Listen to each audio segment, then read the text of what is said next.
Good evening, everybody, and welcome to KUMBTV's Eyes Up Mother Brown for this evening's live broadcast. It is Aston Villa versus West Ham United at Villa Park. Big top of the table clash, indeed, you could say. Top half of the table clash. Anyway, Villa, of course, could go above West Ham in fifth place if they win tonight. West Ham looking to put Sunday's disappointment against Liverpool behind us. I am joined this evening by the regular crew. It's Gnome. It's Rio, and he's not actually here at the moment, but he is here. If you get my drift, the pink Palermo will be joining us very shortly. His boomerang is actually hidden carefully behind the door there, but so he's just attending to other matters. We are going to get straight into it this evening, as usual, with Gnome bringing us the teams. Some interesting choices from David Moyes tonight, Gnome, and a new debutant for the Hammers, no less. Yeah, a couple of surprises. As you mentioned, we have a new debutant in the form of Jesse Lingard. Welcome to Mr. Lingard.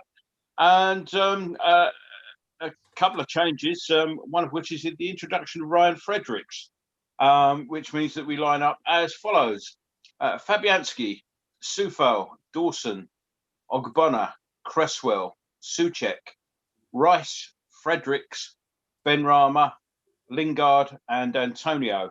And the bench reads as follows: Balbuena, Yarmolenko, Lanzini, Fornals, Bowen, Diop, Martin, Johnson, and Odubeku.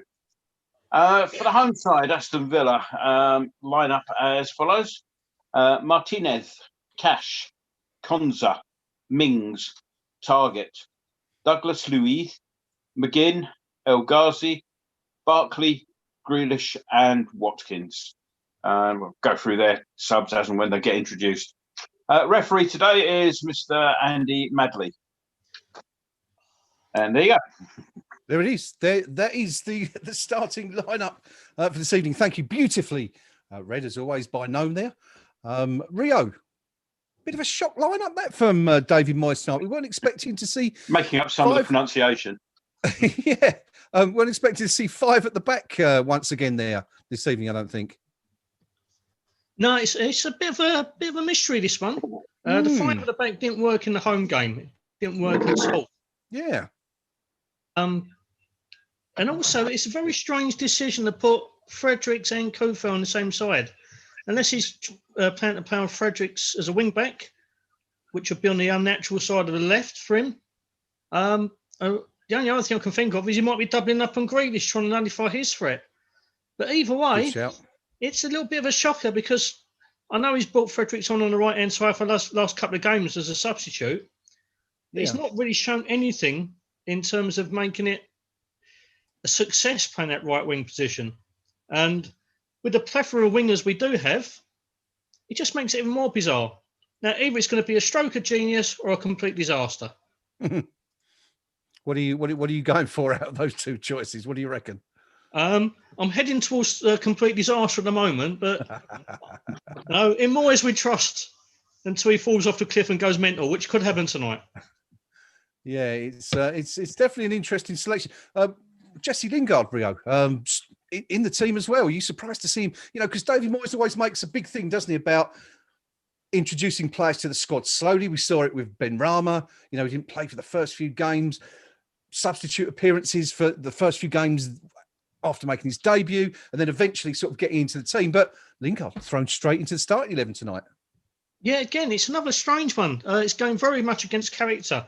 He did it so often at Everton with his players. He made them wait, made them prove themselves in training, made them sure they fitted into the squad ethos. He did the same with Jarrod Bowen, which really annoyed me at the time because there was a guy coming off championship football, one of the top scorers, absolutely buzzing, and he had to wait about a month for his chance.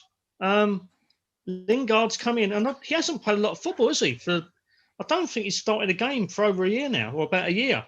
So it's a really bizarre decision again to throw him straight in. Very little actual match play experience, and this season and last season, there's rumours of personal issues as well coming into play. So to throw him straight into the lineup in what's a pretty key game, isn't it? I mean, we're still fifth. Yep. We're one of our rivals. Tough game away from home. So it's very anti-Moyes to do that. So, yeah, it's a strange one. Very strange indeed. Yeah, very odd. Well, we'll see how it plays out, see if Moyes has called it right.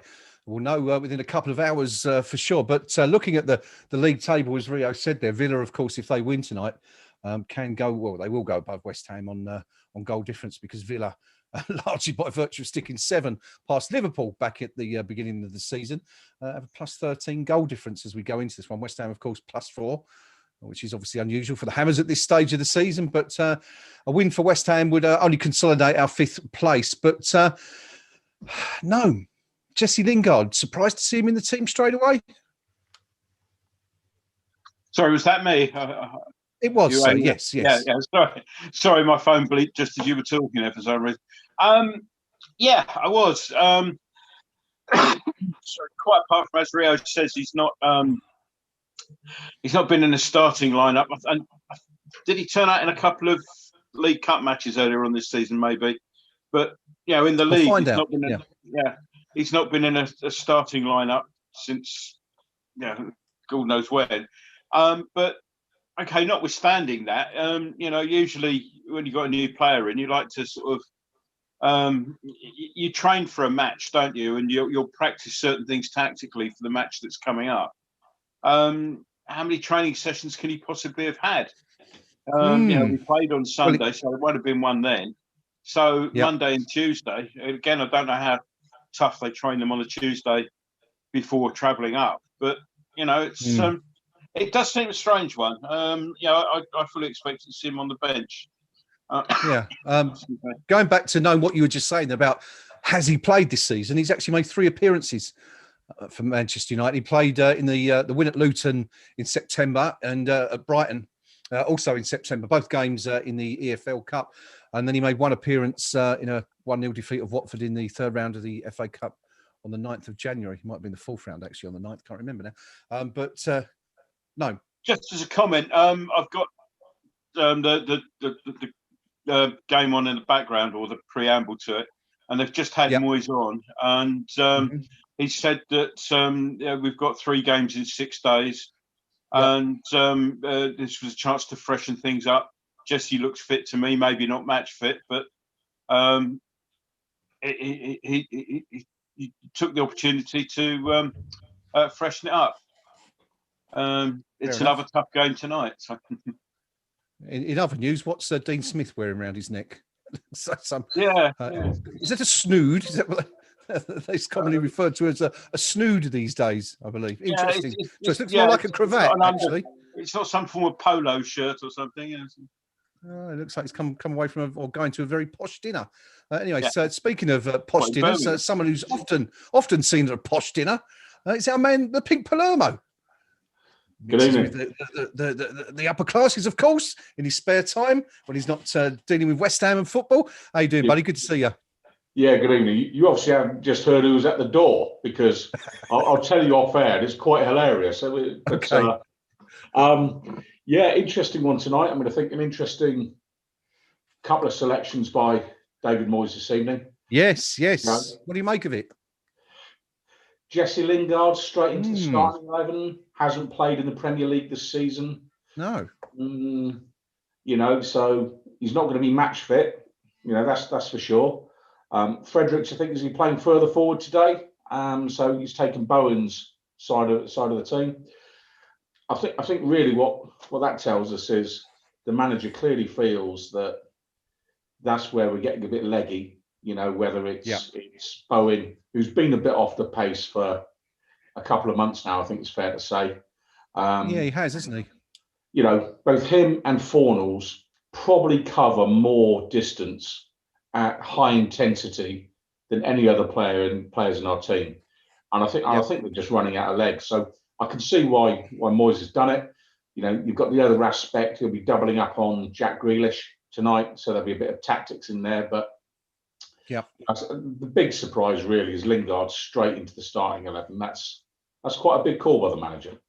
Yeah, very much so. And he's certainly going to have to perform because Moyes took a few pelters, didn't he, at the weekend after that Liverpool game and his selection and substitutions. So Needs Yeah, to I mean, placate the fan base a bit, perhaps tonight. I don't know. I mean, we've been on a good run. You know, what was it, 6 wins on the trot, something like that, ahead of that game. We then came up against Liverpool, who suddenly, okay, that they would tell you it was a weakened team. But yeah, weakened team with a 70-odd million pound goalie, you know, Mo Salah, the Premier League's top scorer, you know, I mean, players that would walk into a lot of teams in the Premier League. And that's the weak Liverpool team. For my money, yeah, Liverpool, yeah, they won fair and square, but I don't think we were thrashed. I don't think we were, you know, taught a footballing lesson or anything like that. So I think to be too hard on the manager, I wouldn't be. You know, I'd say, look where we are on the table. It was an off night. Yeah. Tonight's a different kettle of fish. Villa, you know, you look at this Villa team. I don't think there's ever a game in this division that you say you should win, but there's certainly games that you ought to be competitive in, and this is one such game. So if we have a bad reversal tonight, I might be a little bit more questioning about what's going on. But again, who have we brought in? We brought in Lingard in the window. Who else? You know, and it's kind of like when you've got 2 on loan players in your starting 11 in the Premier League, and you're the 7th or 8th richest club in the world, doesn't feel right to me. Fortunately, the other one's been performing incredibly well, hasn't he? Gnome, Craig Dawson. Apparently now, this is interesting. I saw a stat today that said he scored more goals from central defence than any other player in the Premier League in the last decade, which goes to show how long he's been around. But I think it was 41 goals. Oh, right. He scored. He's done well for West Ham, hasn't he, so far? Done really, really good. Yeah. It's been a revelation. I mean, you know, we all thought, well, that's what was the chap we signed before Roger, the relegator?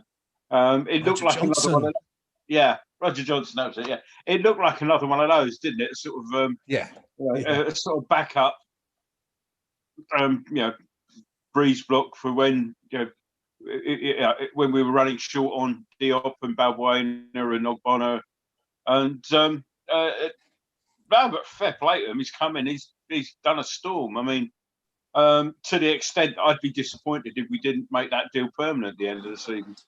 Oh, really? So you think we should? I just wonder about that one, you know, because he's been brilliant for the last few games. But I just wonder, what is he, 30, 31 now? Coming up to 31? Yeah, so and I'm guessing he'd want a minimum of 3 years. Yeah. So it wouldn't cost that much. He wouldn't need to be that long a contract. But you know, we know he can do a job, and if he's depending on what other plans they've got for central defence. But you know, at worst, he'd be a really good backup, and at best, it'd be worth his place. No question. Yeah, I'd like to see him stay. Okay, well, let's hope he continues. I think it's 3 goals now, isn't it? He's got for West Ham, you know, since he started, something like 7 or 8 or 9 games. He must be catching Haller up in the charts. I think he's catching everybody up, isn't he? In a West Ham shirt at the moment. Interesting. We were talking about Pinky was talking about new signings there, Rio. We did sign another player in the transfer window, Frederick Alves, who's been on the bench for the last few weeks, but it's not even included tonight. So an interesting sort of selection. I mean, we've got Balbuena, Diop, and Johnson lining up at the back there, but we're looking thin there as well, aren't we? Really? Well, we're looking thin all over, aren't we? Yeah, I mean, to be honest, I don't think centre back is our problem at the moment because, as you say, on the bench, we've got Issa Diop, who we know is capable of really good things. He's just lost his way in the last year. Balbuena is always a solid backup. So we've got options there for central defence. The new fella, been on the bench a couple of times. Let's be honest, though, every time we sign a central defender of that age and that young, we very rarely get to see him. And don't forget, Winston Reid's just getting his match fitness back at Brentford. So he could be back, you know. He could be back from the dead, basically.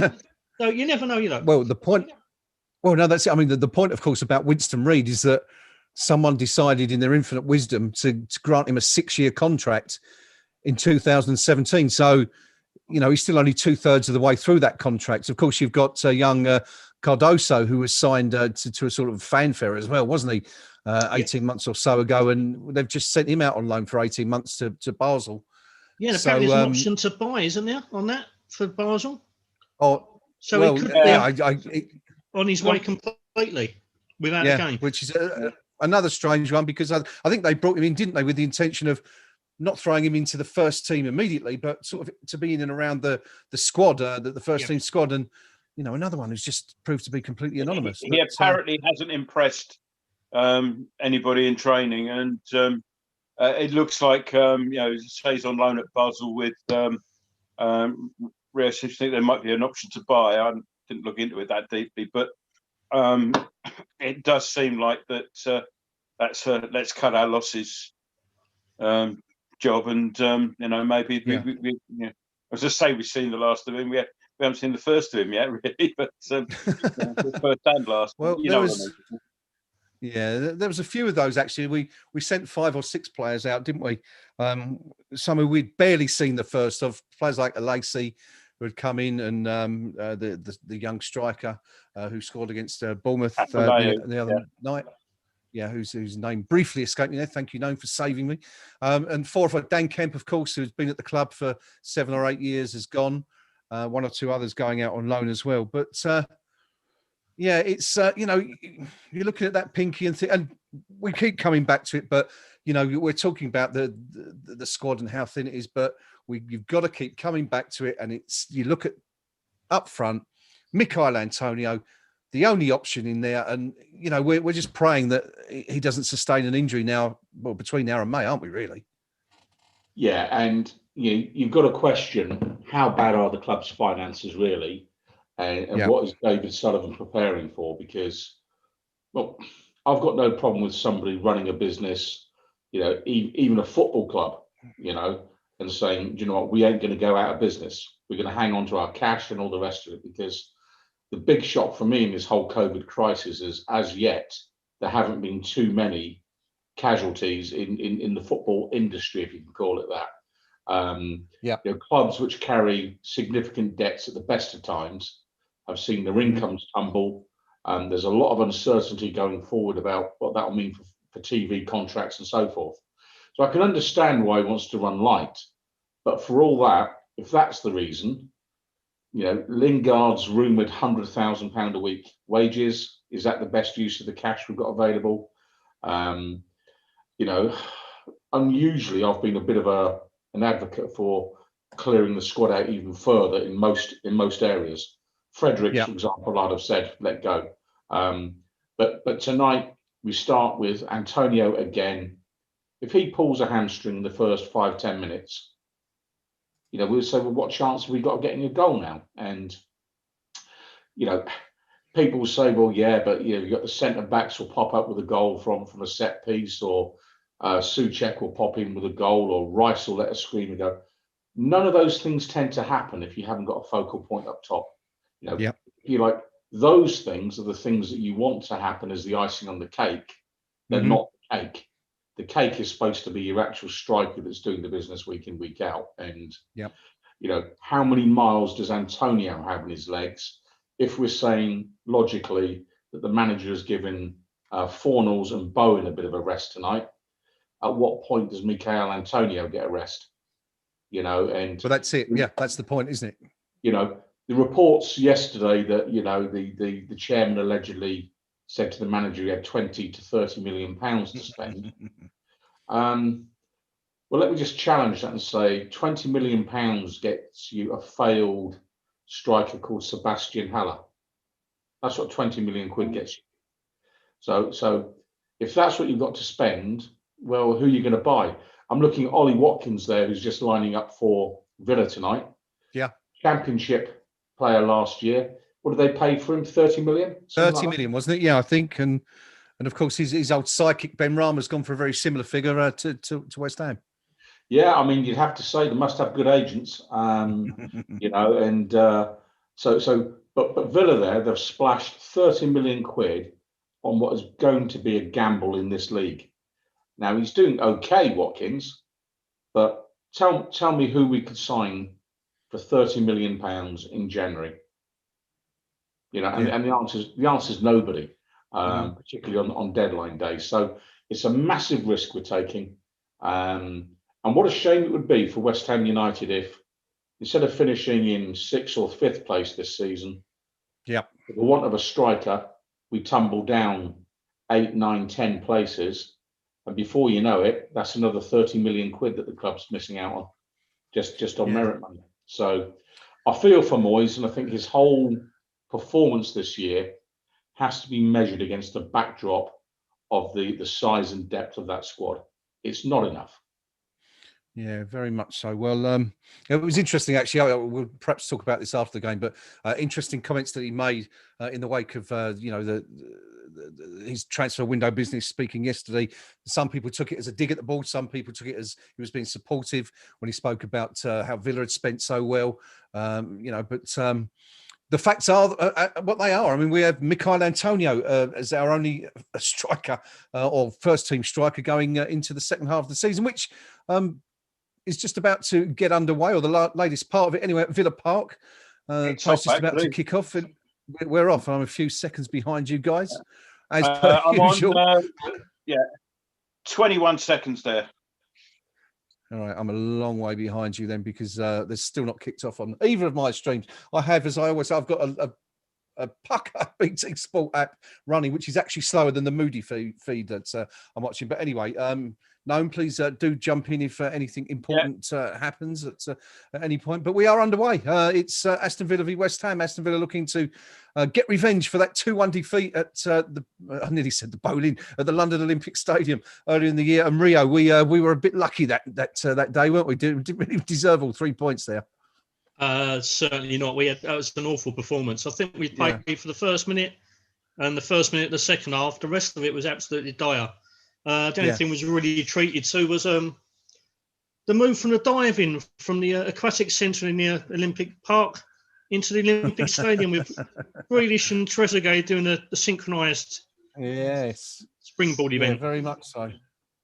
I wonder if the bookies are going to start doing odds on, how many dice players are going to do per game now, the rate we're seeing it. But anyway, we're just seeing our first sights of Jesse Lingard in a West Ham shirt. Looks pretty good in black, actually. I think Pinky, it's definitely his colour. I mean, Ben Rama, of course, we've said before, with the gold boots and the gold hair, looking very good. But game's underway anyway. Yeah. It is, and to anyone watching, can I just say a huge apology? I'd fully intended for us to have a minute's silence for Captain Tom tonight, and huge apology, and no disrespect meant to anyone that was participating in that activity. For those that have just tuned in, I had a bit of a shock just before we came on air, so I can only apologise for that. But yeah, in terms of the away kit, Graham. For my money, I'd rather that one than some of the ones I've seen this season. That's for sure. Yeah, definitely. Apologies if what I was saying there seemed rather trite in the wake of what Pinky's just said. But yeah, apologies from all of us for forgetting to do that tonight. But one thing we haven't touched on, gentlemen, I'm sure we can do it now because there's no goals yet. Is we haven't done our predictions yet. No, what are you going to go for very quickly? 2-2. There you go. 2-2 goals are plenty. Rio, what do you reckon? Yeah. I'm going for the pessimist route tonight. 2-0 to Villa. Okay. Pinky, fancy a West Ham win? Yeah, I do. I think 2-0 West Ham. 2-0. We've just put the first cross into the box there from the right. We've started on the front foot, actually. We've had a fair bit of the ball. Villa coming away with it now, obviously, but it was worked nicely across to Soufal, and the game stopped for a second. I'm not quite sure what's happened here. And Grealish is actually on the floor in it appears to be in some pain. Real pain? Well, he's lying on the floor. He's got his head. I don't know if he's been taken out, but. The referee stopped the game with the ball. Grealish is down by the it's on the goal line, and the ball was way up on the halfway line. They show it again now. Soufal's cross comes in, and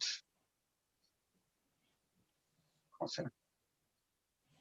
Oh, it's not Grealish. Sorry, I just thought it looked like Grealish because of the way the hair was. It's the number 2. It's Cash, actually. Sorry, Matty Cash. Yeah. yeah.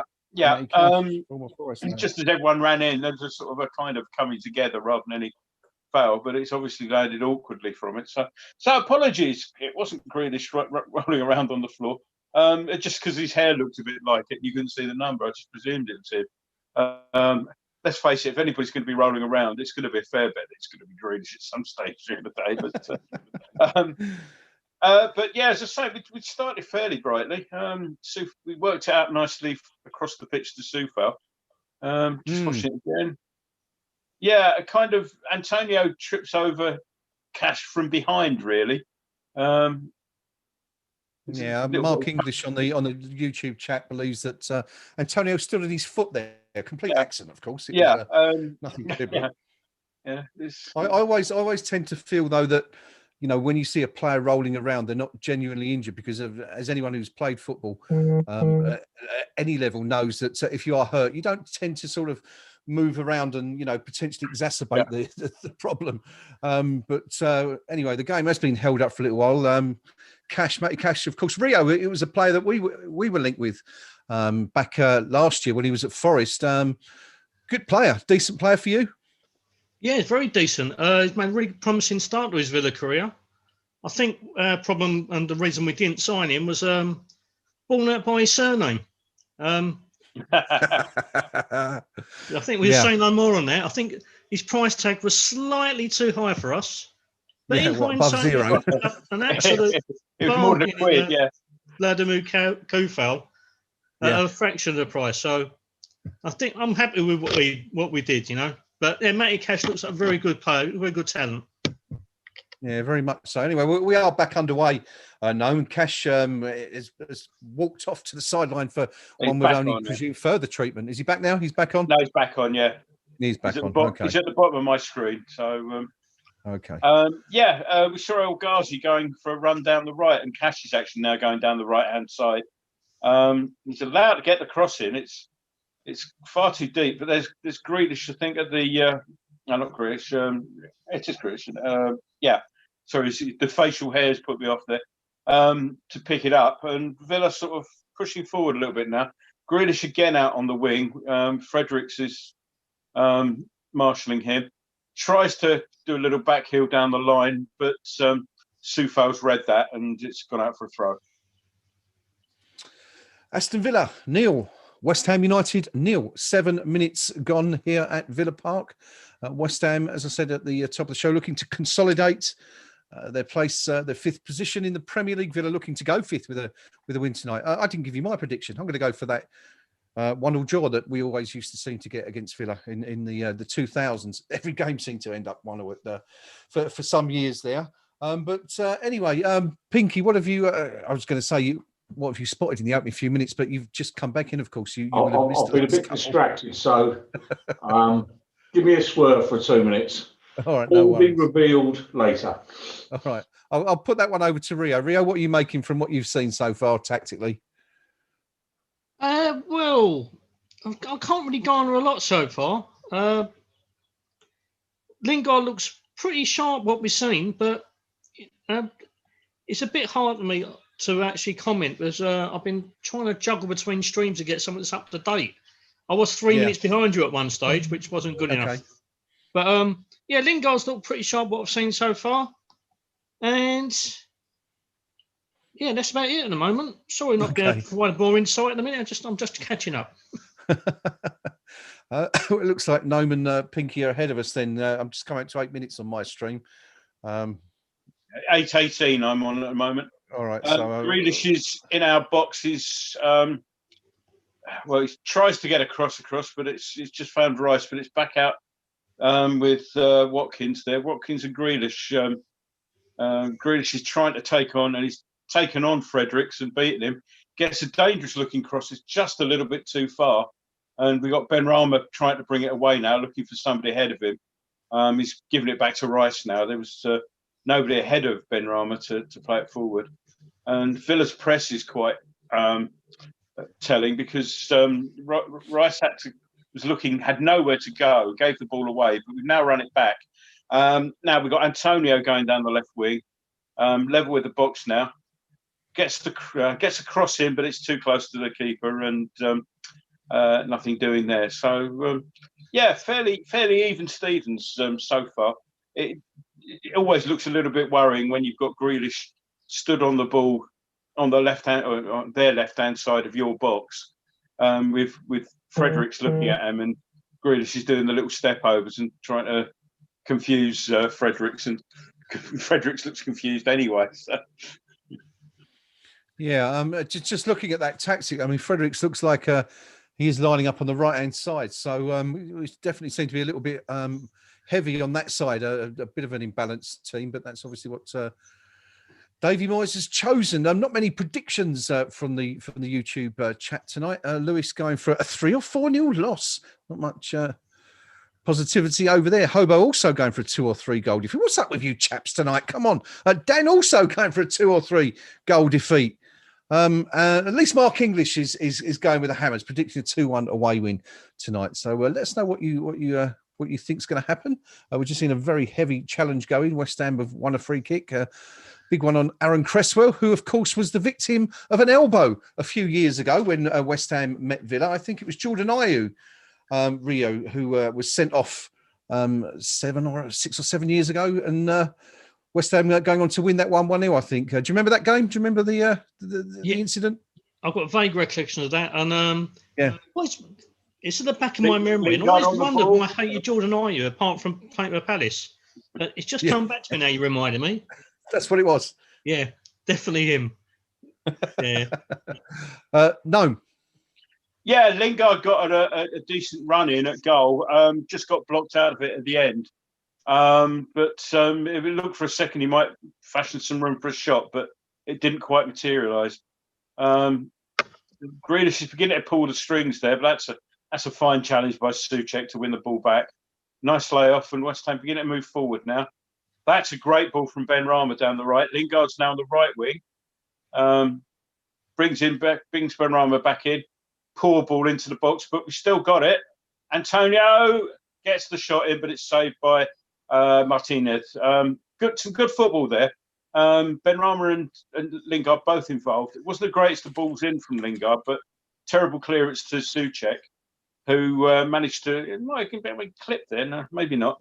Managed to get the ball into Antonio, teed it up, hit the ball down into the ground. It wasn't the most difficult save Martinez will have to make. So, but yeah, some good build-up play there, and we're on the move again. Fredericks, Brooks, Soufal plays it back. They're keeping the ball well in the Villa half, which is a pleasant change after last week, anyway. But yeah, about a minute ago, they brought up the possession stats for the first 10 minutes, and it was exactly 50-50, which looked dead right. Soufal down in the corner. We need to get across it at some stage here, guys. Lingard tries to play it inside the fullback, but doesn't quite make it. I'm going to take exception to that we need to get across in here at some stage.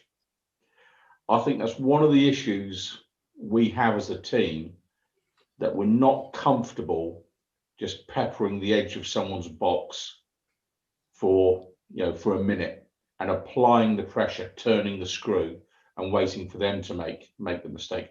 I think sometimes in those circumstances we put the ball in too soon. And I think their big threat tonight, obviously they're going to use Grealish. We're letting him get too close to our box before, we're backing off, and actually we need to make the challenge sooner. And I think you can see their clear plan. It is give the ball to Grealish, get into the box, and try and win a penalty. I mean, it is that obvious. Yeah, what do you make of that partnership, Pinky, between Barkley and Grealish? I mean, Barkley, of course, coming in on loan from Chelsea, it's the same as Lingard has to West Ham, and they seem to have developed some sort of, working relationship that's been quite profitable for Villa so far. Yeah, I mean, Grealish is a good player. I don't think anyone would dispute that. I think most people are just disappointed with his antics. In terms of his link up with Barkley, Barkley's kind of been looking for a club for a while, if you know what I mean. He's been looking for a place in a team. If I had a reservation about Barkley, it'd be about how much timber he's carrying. I think he's overweight, if I'm being honest. Which, pot, kettle and black. But he's settled in well at Aston Villa. And I think for them this season, the front part of their team is reasonably good. Mings, I think, is a liability at the back. I don't rate him at all. So, I think going forward, they've been okay. But I think on what I'm seeing tonight, looking at our players, Lingard, Benrahma, we have played some lovely one-touch stuff in the opening quarter of an hour. So, I'm seeing positive things here. Lingard, let's shot goal. Good save by the keeper. Good shot and a good save. And they've given the ball away back to Benrahma. Benrahma, another good effort, and keepers are alive to it. Two good efforts there from firstly from Lingard and then from Benrahma. Lingard cut in from the left and tried to curl it round. I mean, the keeper was behind it all the way and palmed it away. The second effort, Villa gave the ball away, and Benrahma tried to catch the keeper off his line. It took a jump from the keeper, but he was aware of what was happening there. But two good efforts. We're looking again there, though, aren't we? At Benrahma trying his luck from outside the box. We've seen him do that an awful lot in the last few weeks. Yeah, no, it's a good sign. For far too long, we haven't taken enough gambles from outside the box in terms of shooting. So it's good to see someone finally have a go. Too often we try to walk the ball in the back of the net at times or rely on set pieces. So I'm just glad to see someone taking initiative and having a dig. We've just seen the first Grealish dive, by the way. Referee didn't fall for it, and we're on the attack. Okay, there's one for your bingo card tonight already. Oh, I mean, I've got to say, if the travelling support was at Villa Park tonight, we'd be loving this. We'd absolutely be loving this. We're playing some terrific football here this evening. We're positive. We're having a go. Players are willing to take responsibility. They're letting shots off. They're all having a pop. I mean, where's this boring West Ham was supposed to be under David Moyes? Cresswell just had a shot that was possibly goal bound, but Antonio got in the way and he went out for a goal kick. But again, some good movement there. Yeah, it's all very good. And this is, I think, this is what was so frustrating, though, wasn't it? About Sundays that we just didn't have a go, did we? At Liverpool, we seemed frightened, almost, playing the reputation rather than the team in some sense. Yeah. Which, with the best will in the world, Aston Villa haven't got the same media-perpetuated myth about them that Liverpool have. And so we're not going to be turning up here with, like frightened rabbits in headlights. Yeah. So some nice little back heels going on from Villa, but we're alive to the second of them, and the ball's cleared.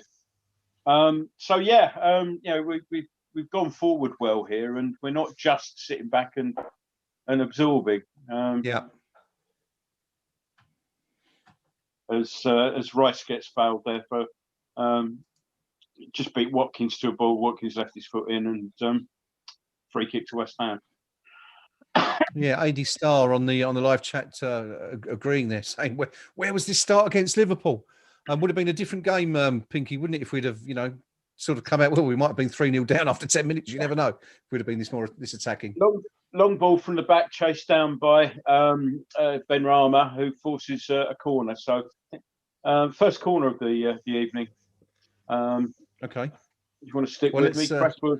It's on our left-hand side. Cresswell's going to, looks like he's going to take it. So that'll be swinging away from goal. Let's see if we can not concede from this one. Hang on, has Souček been caught playing away? He's got a beautiful shiner there. Yeah. Yeah, I noticed that at the start. It looked like he had a bit of a red nose. Cresswell's corner. Bonner was coming in on that, but it's cleared out.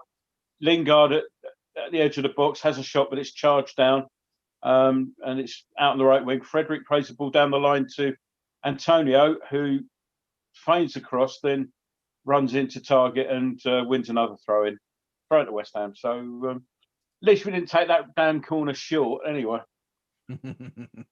Yeah, of course, that was a complaint about the early one on Sunday. Something picked up quite humorously by West Ham Clips on Twitter. For those who follows that particular feed, do you want to see? Do you know what the stats are so far in terms of shots? Villa are yet to have a shot on goal. West Ham have had 5. We've just won a free kick, about 35 yards out, something like that, 35, 40 yards out. Lingard basically was clipped 3 or 4 times, and the referee was trying to allow play to go on. And I think the last time Lingard just got fed up with it and stopped, so the referee gave the free kick. So, yeah, but about taken short to Lingard, who's tried to have a shot there, but it's fairly poor, and it's it bobbles around in the box, but it's cleared. Now Villa come away, but they were trying to come away through that's McGinn, and there's a Liverpool style tactical foul there to stop McGinn breaking any further.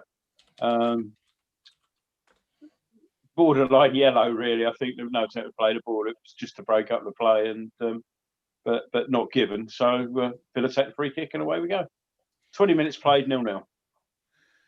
Yes, still Villa, of course, still waiting for their first shot at goal in the game. West Ham looked far the stronger of the two sides in the opening half of this first half. We're going to take a dive in very soon to see what the views are of the two fan bases.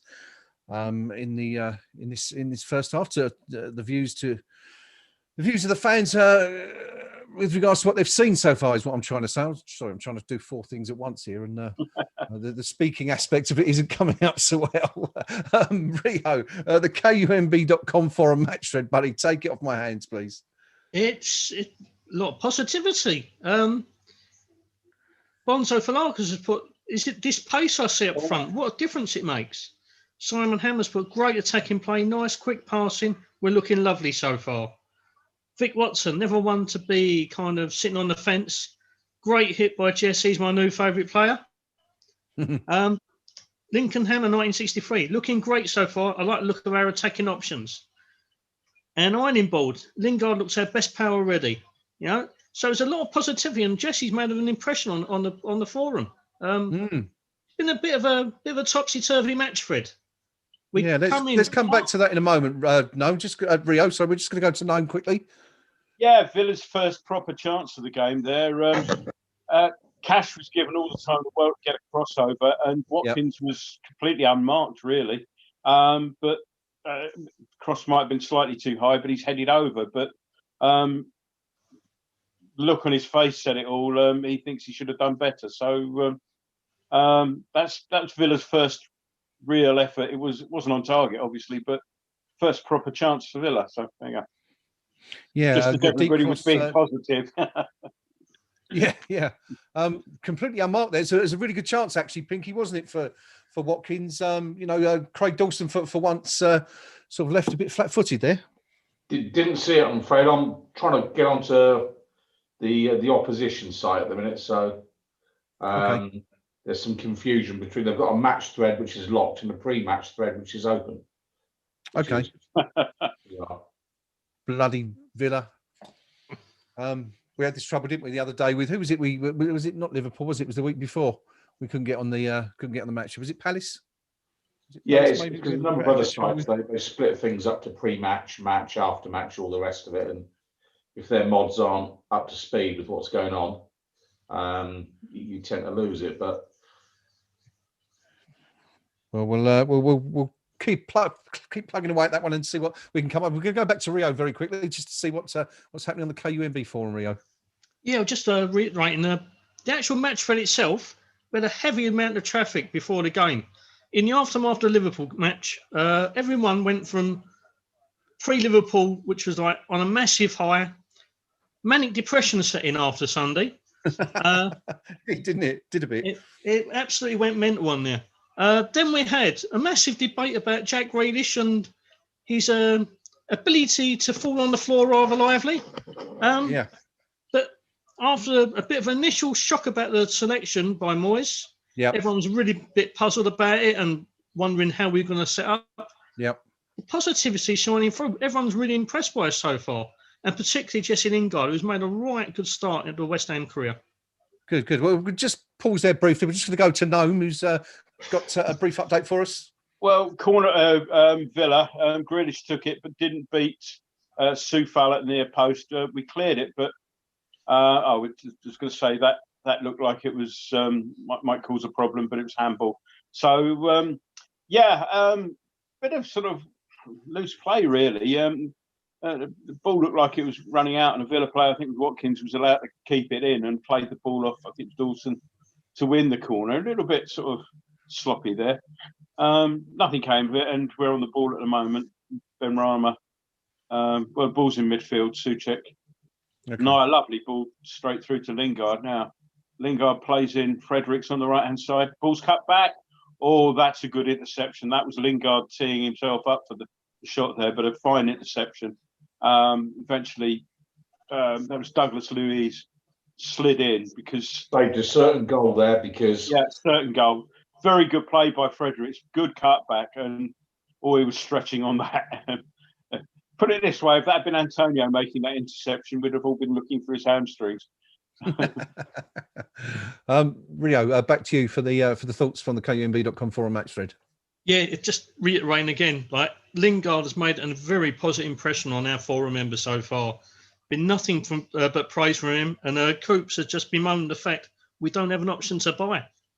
But yeah, really promising debut for him, and everyone is in love with him.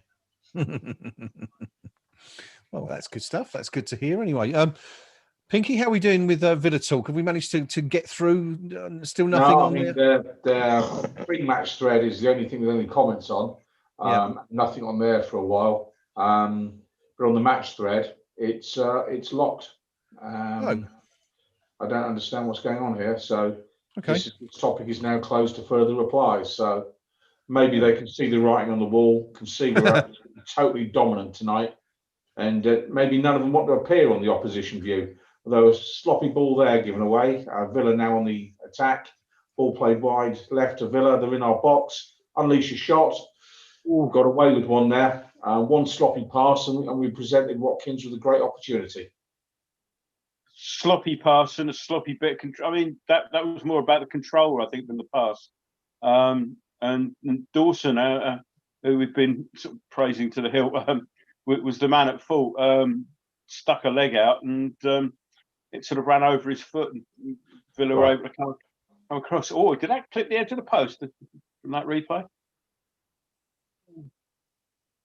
I'd like to see it again, but it was mighty close. As I say, Watkins tried to curl it in. Had it been on target, there was Fabianski was picking that out of the back of the net. He didn't dive, didn't actually take a step. He watched it go past like the rest of us. Yeah, it's we're without doubt the closest that Villa have come to scoring so far, and it's sort of all stemmed from a little bit of an error from Craig Dawson there, who typically we've been saying has been playing so well at the start of the game, and there it is. He's been bloody awful tonight. It's terrible. I'm just trying to see. Well, did that come off the woodwork? That effort? I think it may. Well, yeah, it did. It did. It definitely grazed. Yeah. But Watkins, Rio, beginning to sort of get a little bit more involved in this game. Two good chances for him now in this first half. Yeah, no, it's a bit of a worry. Dawson has been an absolute rock for us in his opening 9 games. It's been caught out 2 or 3 times here. He needs to really sharpen up a little bit. Watkins, we all know, we've seen what he did at Liverpool earlier in the season. He's full of pace, full of youth, full of exuberance. And if we let him have chances like that and space like that, he's going to hurt us. Just seen a little bit of verbal between Vladimir Koufal and the immaculately coiffured Jack Grealish. The referee going to have a word with both of them. It seems that Koufal clearly not impressed by Grealish's latest antics, whatever they were. But we shall Grealish watch has that one just and gone see. down. It's a little catch at the back of the leg, which the standard, presumably, I've got the volume turned down, but presumably there was a yelp and clutching in agony, and then the whistle went and Grealish got up. Yeah, there was a foul.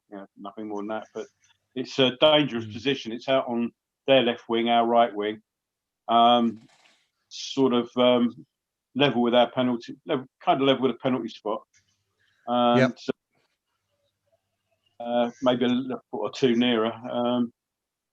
So cross comes in from, and that's again another chance.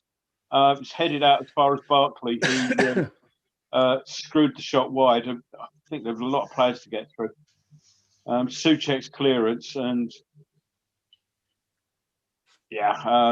it's good 2 or 3 feet wide, but you don't want those to get on target. So, last couple of minutes, West Ham have been a little bit out of sorts. Having said that, Antonio's trying to make stuff happen. You get a little tug there. It's cleared by the goalkeeper anyway. Having said West Ham need to sort of start getting back on the front foot, we are. So I'd like to see that little instant. Antonio was coming through. Seemed to be slightly hindered by the defender. Keeper beaten to it, cleared out for the throw-in. Now, Fredericks has hoisted one in. Bit of head tennis. And Villa looked like, oh, no, Lingard's won it back. It's worked out, slight deflection. Soufal's got it now on the right wing. He's looking for help.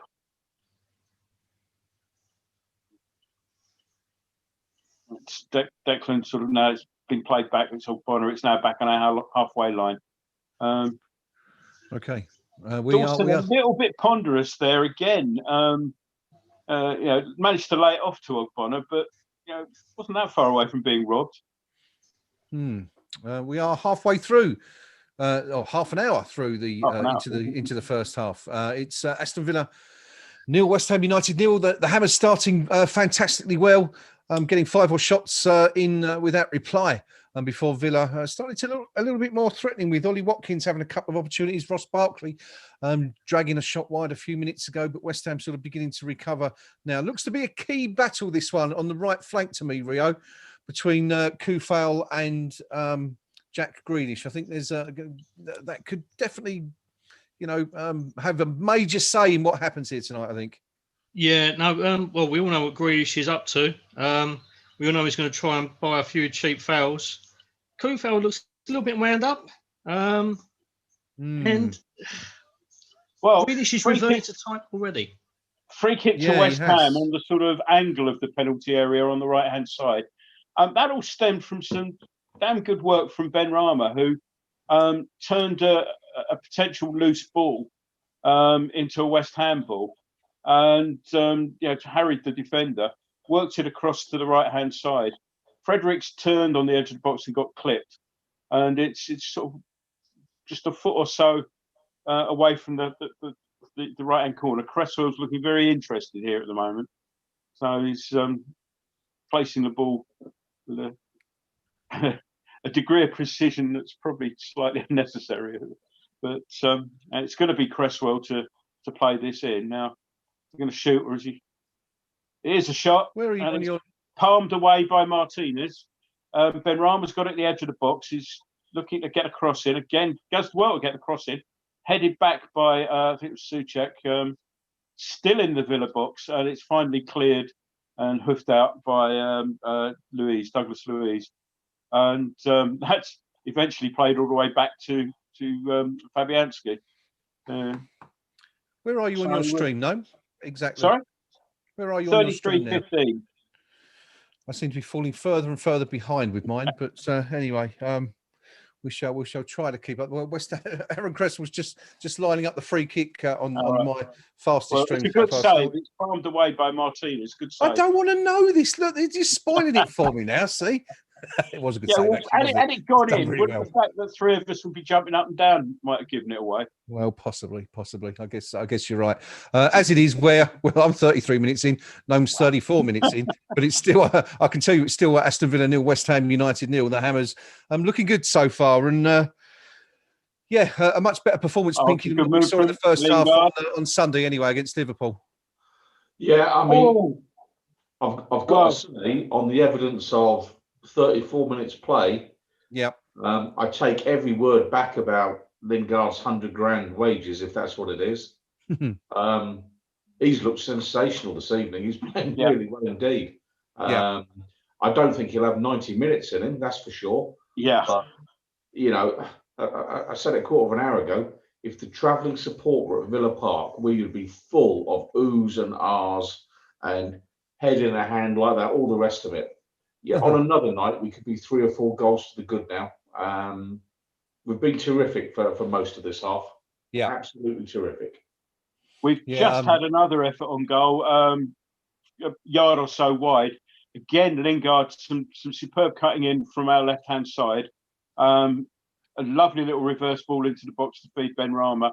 Played it back to Souček, who curled one past the far post. The save 2 or 3 feet wide. It was, but Lingard again, sort of, when he's on that, it's he is, as Pinky said, couldn't agree more. He's having a really good game.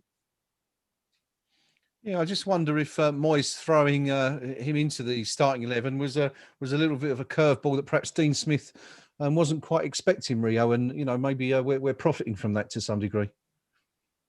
Possibly. I can only reiterate once more what everyone else is saying. He has been the spark of everything really good that we've done tonight. He's got lively, his passing's crisp. He certainly does not short of match fitness, let's put it that way, because he's actually running the show for us at the moment. So it's a really good positive start from him. It's made me eat my words because I didn't really want the lad here. But fair play, he's had an absolute stormer so far. Yeah, good stuff. Well, let's hope it continues for the rest of the first half and in the second half for however long he's out there anyway. Of course, as we were just pointing out there, it's unlikely he's going to play the full 90 minutes given that he's not completed 90 minutes yet this season. But it is Aston Villa 0, West Ham United 0. A couple of stats for you quickly. Possession-wise, Aston Villa 51%. To West Ham's 49, Villa with 3 shots on the ball now to West Ham's 9. Villa yet to have a shot on target, however, though they did come very close when Ollie Watkins grazed the bar with a curling effort that had Fabianski beaten on 27 minutes. West Ham have had 4 shots on target, and Martinez done very well so far in the Villa goal. Gnome, what's the latest? Yeah, sorry, I just winced. Bit of a groan there, yeah, bit of a groan there because it was just running. It was almost a sort of telepathic commentator's curse. I was just thinking how well Benrahma was playing, and the ball was played to him, and he let the ball under his foot for a throw-in. So I just groaned. Can you have a think curse? Really. It took twofold really. One, because I was literally at that second thinking how well he was playing, and then groaned for the fact he let the ball under his foot anyway. So, but nothing much happened to update you on. We're in possession at the moment, and seeking to go forward again. Dawson is a little bit slapdash in possession. Manages to keep hold of it just, but he's a little bit out of sorts today, Dawson. But he's not quite at the races, is he? Okay. Lingard feeds Benrahma out on the left. Cross eludes a lot of people. That was Soufal coming in, shot from the edge of the box. Save again by Martinez. Good work by Benrahma. The cross, basically, a couple of half-hearted attempts to clear it, and it came to Soufal at the edge. Kept the ball down well, but it was straight down Martinez's throat. A couple of comments on the goal. Yeah, piling them up, as they say. Some comments coming in on YouTube chat, agreeing with what you guys are saying there. Richard Van saying that Lingard slotted in very well to the setup so far. Polaroid agreeing that Benny and Lingard gelling really well on the left-hand side. Mark English saying that Lingard's not afraid to shoot, which is good to see. And we have a guy called Dioko joining us from the Philippines.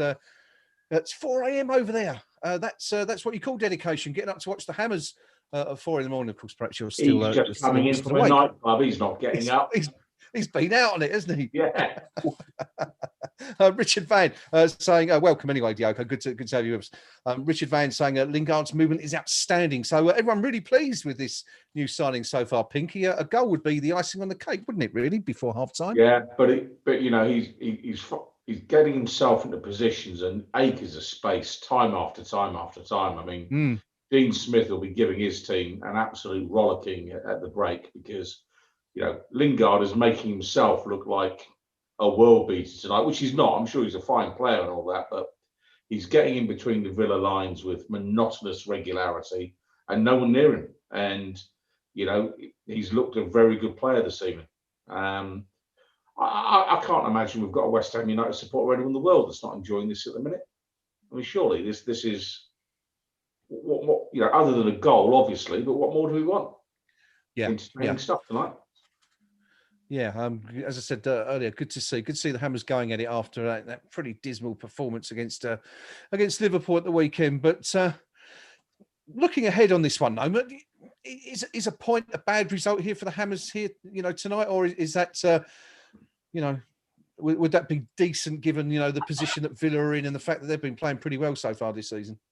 Before the game, I'd have thought, yeah, a point would be a decent. I mean, still in the grand scheme of things, it wouldn't be the worst result in the world. But the way we played, I think a point you'd come away with at the moment, you'd have a slight disappointment about it. Yeah. You know, so a long way to go yet, of course. I mean, well, half and a bit. As we win another free kick on the halfway line. But yeah, you know, at the moment, the way we're playing, I think, I think I'd be slightly disappointed with just the point. Yeah. I mean, Jesse Lingard is influential, isn't he? He's at the heart of everything, attacking so far up there. But of course, you know, as we were saying, West Ham do lose tonight. We'll fall below Villa in the Premier League table. Because it's so tight, isn't it, between those, you know, that sort of 6th to 10th spot. Of course, Everton could potentially go above West Ham tonight. And last I looked, they were winning 2-1 at Leeds. I think that's still the score. They were 2-0 up, and Leeds pulled one back a few minutes ago. But we could certainly do with the Whites getting something from that game. Of course, we also got a bit of a bye, didn't we, Rio, from Everton the other day when they sort of expected to beat Newcastle, and you know, felt that rather bizarre defeat 2-0. Yeah, no, Callum Wilson coming back to really bite him in the backside because Newcastle have been off the ball for quite a long time, and Callum Wilson, after a really good start of the season, has been pretty poor recently. But yep, he made Everton pay, and he's done us a massive favour. What do you make of that Josh King signing going to Everton? It's a surprise because he's the one of the clubs that I've never heard him linked with. Now, he's been linked with us non-stop. Has Ancelotti done the usual that Tottenham used to do, taken on our scouting system, got Mr. Sullivan in his ear roll, you know? But it's hard to say. I can understand why he's there, but I don't think he's going to necessarily walk into the starting lineup normally because Calvert-Lewin's had a really good season. Yeah. They've got Richarlison. They've got a plethora of attacking options in midfield. So, yeah. Sorry. I'm just laughing. Target has given away a foul by just basically running into the back of Fredericks and just pushing him over.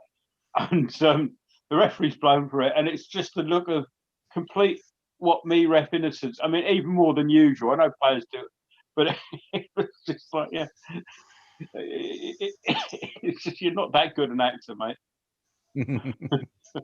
42.5 minutes gone. Aston Villa 0, West Ham United 0. Are we going to get a goal before half time?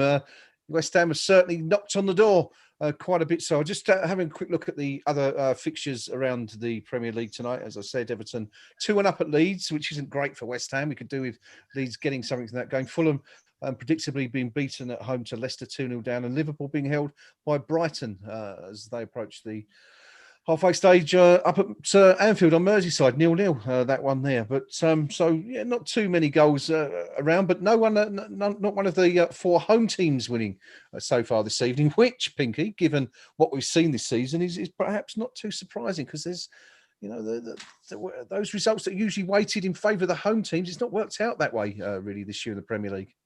Yeah, and I think, you know, that's the impact of no supporters in stadiums to some extent. You know, I maintain that most games are being played at kind of like 95% of intensity, because without the supporters there roaring players on or pointing out when they've made a bit of a clanger, there's a little bit of foot off the pedal in 1 or 2 cases, I think. But yeah, you know, I mean, tonight for us, I mean, just going back to what you said about Josh King there, yeah, clubs sometimes, I mean, Liverpool used to be the masters at it, of buying players to stop other clubs buying them. You know, that might sound an obvious thing. Yeah. But if in what could be a tight dangerous looking cross there, sorry, and but we've cleared it. Notably, Cash gets another cross in, but it's blocked again, and we're able to bring it away. I'll just carry on, Pinky. I've got something to say afterwards, but just we've lost it again here. We got lucky there. Grealish failed to control the ball. He was in acres of space on the far side of our box. Ball went into him, and normally you'd say he'd take that in his stride, so to speak, but he's just miscontrolled it. And had he brought it under control, undoubtedly he'd have got a shot off. We got lucky there. But yeah, the point I was making about Everton and King and what have you, yeah, you know, in what could be a tight fight for 4th spot this season, for what King's going to cost a club like Everton, if they can stop somebody else benefiting by maybe 2 or 3 goals, that might be enough to make the difference between 4th place and 5th place. So buy a player just so no one else can. It's that simple. Yeah, interestingly, perhaps the the fans on Grand Old Team and other Villa forums have are not too you know, enamoured by that signing. Gnome, they seem to think it's a bit of a waste of money. Yeah, I mean, you know, you mentioned we were linked with him, but it looked for all the world like we were thinking about it for a while, and then decided against it. It could go where he wanted, and then it was you know, Fulham did all the running and got close to signing, and then boom, Everton are in. So yeah, I'm not upset that that we missed out there. Half-time whistle's gone, by the way, and a couple of West Ham players, as Lingard walks past, there's a couple of handshakes in recognition of the decent half he's had. Point I was going to make, well, didn't want to interrupt Pinky, was that the couple of the last little bit of Villa attacking, although he ended up miscontrolling the ball out on the left, it was noticeable that Grealish had actually come over to the right-hand side, and Cash getting across it. It fed Cash a couple of times there. So I was just wondering, you know, he wasn't getting any change out on the left, and then having said that, he moved across and was in a good position. Had he been able to control that, but no, good half. 2 fairly evenly matched teams. I think we're slightly the better of the 2 teams, but we just need to be a little bit. Dawson needs to up his game a little bit. He's been very slapdash. I've been impressed, obviously, by Lingard, as we said, and until the thought ran through my mind that Ben Rama was having a good game, he was having a good game, and since that, he's given the ball away a couple of times. So stop thinking. I'll have to rethink my thinking.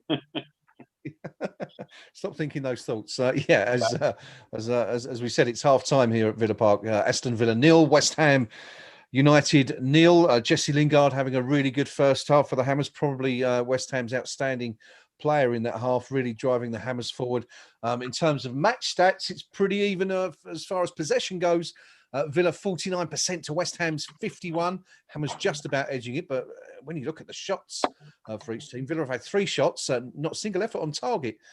despite having hit the post just before the half-hour mark through Ollie Watkins. West Ham, 10 shots at goal in that first half, 5 of which have been on target. Martinez, the Villa keeper, doing pretty well. But Rio, that's promising, isn't it? And then so much better, so much more to enjoy in that half than we saw during the entire 90 minutes at home to Liverpool on Sunday. Yeah, it's like Sunday never existed, isn't it? No, we've really gone back to type and recaptured the form we had against Palace. Yeah. My only concern is for all our exuberance, all our attacking play, all the shots and goal, we still go in level. We haven't converted one chance. And the way we start second halves lately, every game, we started really sluggishly. I just hope that we don't end up conceding and having to chase the game a little bit here. But there's lots of promise there. From an attacking point of view, Ben Rama played well. Lingard, obviously, has been outstanding. I'd like to point out that I think Kufal has had an excellent game. Him and Fredericks have both kind of nullified the threat mostly from Jack Grealish. Done an excellent job there. Ogbonna's been really solid. Dawson's been a bit worrying. One of the best things in the first half, though, for me, is when Ryan Fredericks kind of had a little bit of a tussle with Grealish, knocked him on the floor, went to pick him up, and Vladimir just had to usher him away, going, "Don't touch that hand." Yeah. Yeah, they've done a good job, haven't they, so far, Rio? Those two on Grealish, obviously doubling up when necessary to sort of put the mockers on any ideas he's got of, surging into the box or around the back. Yeah, definitely. Now, everyone before the game thought it has always gone mad here. 45 minutes gone. It looks like the genius factor rather than the insanity one. Excuse me. Very much so. Yeah. Very interesting tactical choice from David Moyes, that one, but working out really well so far. Pinky, half-time, Aston Villa 0, West Ham United 0. West Ham, having the better of it, really, and it's really lacking as a goal, isn't it, so far? Yeah, it is, and hopefully it won't be one of those nights where, having failed to score when we were well on top, it comes back to bite us on the backside in the 93rd minute. We've shown plenty of attacking intent, and if entertainment's the name of the game, well, surely you've been entertained by that opening 45. I think there's been chances at both ends. I think the shots that we've put in on goal, haven't been just hopeful punts from long range that go high, wide, and handsome. They've actually been legitimate shots that were on target, whether they got blocked or what have you. I think they're intelligent shots, for want of a better phrase. I think we've looked very good in spells of that first half, very good indeed. Obviously, got to keep a close eye on Grealish, and it worries me that we might let him into the box. He's a really sneaky player that will try and just nudge a defender back, back him off, and just to get into the box. And he's a master at it, and you can see why he's a highly rated player, because he gets in the box with the ball at his feet. Players are scared to tackle him because they know that reputation that he carries with him. Yes, sometimes the ref's going to say, well, you're a naughty boy, Jack. But all you need is a weak ref, and he'll just say, spot kick. So he is undoubtedly their main threat. But for us, I'm sticking with my 2-0 West Ham prediction, because I've seen enough in that half that actually says, do you know what? We've got goals in this team, and I think we'll grab a couple. What do we make of Mickey Antonio so far? Obviously, Jesse Lingard getting all the plaudits from here and from elsewhere, but Mickey has been a bit quiet, perhaps, so far for you. There've been a couple of little instances where he's been trying to do his usual bullying of the central defenders. One thing I did notice was when I think their first corner, and he came back to Mark Mings. Now Antonio's a big bloke. Mings was looking down on him, so I thought, that's going to be an interesting tussle. There's a couple of times where the ball's been played and he's been pushing about a bit, but I think Lingard may have taken a little bit of the pressure off him to a certain degree, because he's actually taking on more of an attacking role than perhaps Bowen or Fornals, who are a little bit. I mean, they're both attacking minded, but they're a little bit more perhaps mindful of their defensive duties. Whereas I think Lingard's just been told go for it, sort of thing. Especially if he's only going to have maybe an hour of the game. But I'd kind of like to see Lingard perhaps get a little bit closer to Antonio. Just as because a couple of times when we've laid it up to Antonio, he's been a little bit isolated. But they're just showing some of Lingard's greatest hits at the moment, and he does look. Excuse me, he does look very comfortable on the ball, and then a couple of times where he and Ben Rama have worked close together. A couple of nice little layoffs. So, But it needn't necessarily be Lingard getting close to Antonio. But I'd like to see somebody just a little bit closer to him at times, particularly if we're going to when we do play it long. Just get someone up alongside him, because if Antonio controls the ball or lays it off, he needs somebody to lay it off too. So sure. Okay, good stuff. I've managed to get to Villa talk now, Graham. If you marvelous. Well, let's see what. Let's see. The first, we haven't been able to, for those just joining us on the stream, we've had great difficulty accessing Villa Talk, the most popular Villa forum tonight. They locked us out earlier, but there you have it. Pinky's managed to get in. So, Pinky, what's the verdict from the Villa fans so far? I mean, the verdict from them, Bob, is we clearly had the better of the first half. I mean, just looking at Thornbury Villa here, very lucky to go in 0-0. Changes needed. We cannot be outthought and played by Moyes. Give a dog a bad name. Jim, one of their posters, poor half. We seem to be playing with arrogance and complacency, trying little tricks and sloppy passing. Fouls. That was quite poor again. Not what you want after a pretty terrible 90 minutes against Southampton as well. Not sure what's wrong with us. And banned from H&V. I think that's one of our worst halves of football yet this season. Team looks devoid of energy, and it just goes on and on. Not me. We are much better than this. It is. It sounds like another case. We're getting some stick here now. West Ham, the way these are going on about their Manchester United reserve, you'd think prime Ronaldo was back in the division. So there you go. But I have to say, if you were saying who's had the bigger impact tonight on the game, Lingard or Grealish, I don't think too many people will be saying Grealish. So the Villa fans overall, pretty despondent with what they're watching. They're calling out for changes. Yeah, I always wonder about Villa fans. I've often spoken before about my axis of evil, I suppose you could call it, in one sense. Hang on. Herman 22. Yeah, go on. The post where irony died. Yeah. Really frustrating half from the ref. Handing out soft free kicks when players go down easy looking for it. Ooh. That's got to be a hammer trolling, surely. Surely you don't normally complain. He's got 688 posts to his name, so or her name. I mean, heavens above. We've seen one outrageous one from Grealish earlier on, which the referee just laughed at. He'd laid the ball off, miscontrolled it, and then went like that, and the referee just looked at him. I think we've got our first post for tomorrow's opposition view there anyway, without a doubt, Pinky, by the looks of it. But anyway, so my axis of evil of entitlement, it kind of, for me, it runs from North 17 in London through Aston and then up to St James's Park in Newcastle. I always find those three clubs tend to think they're I always see Villa away as one of the best away runs. Yeah. It's whether it's a Saturday afternoon, or a Monday night. Yeah.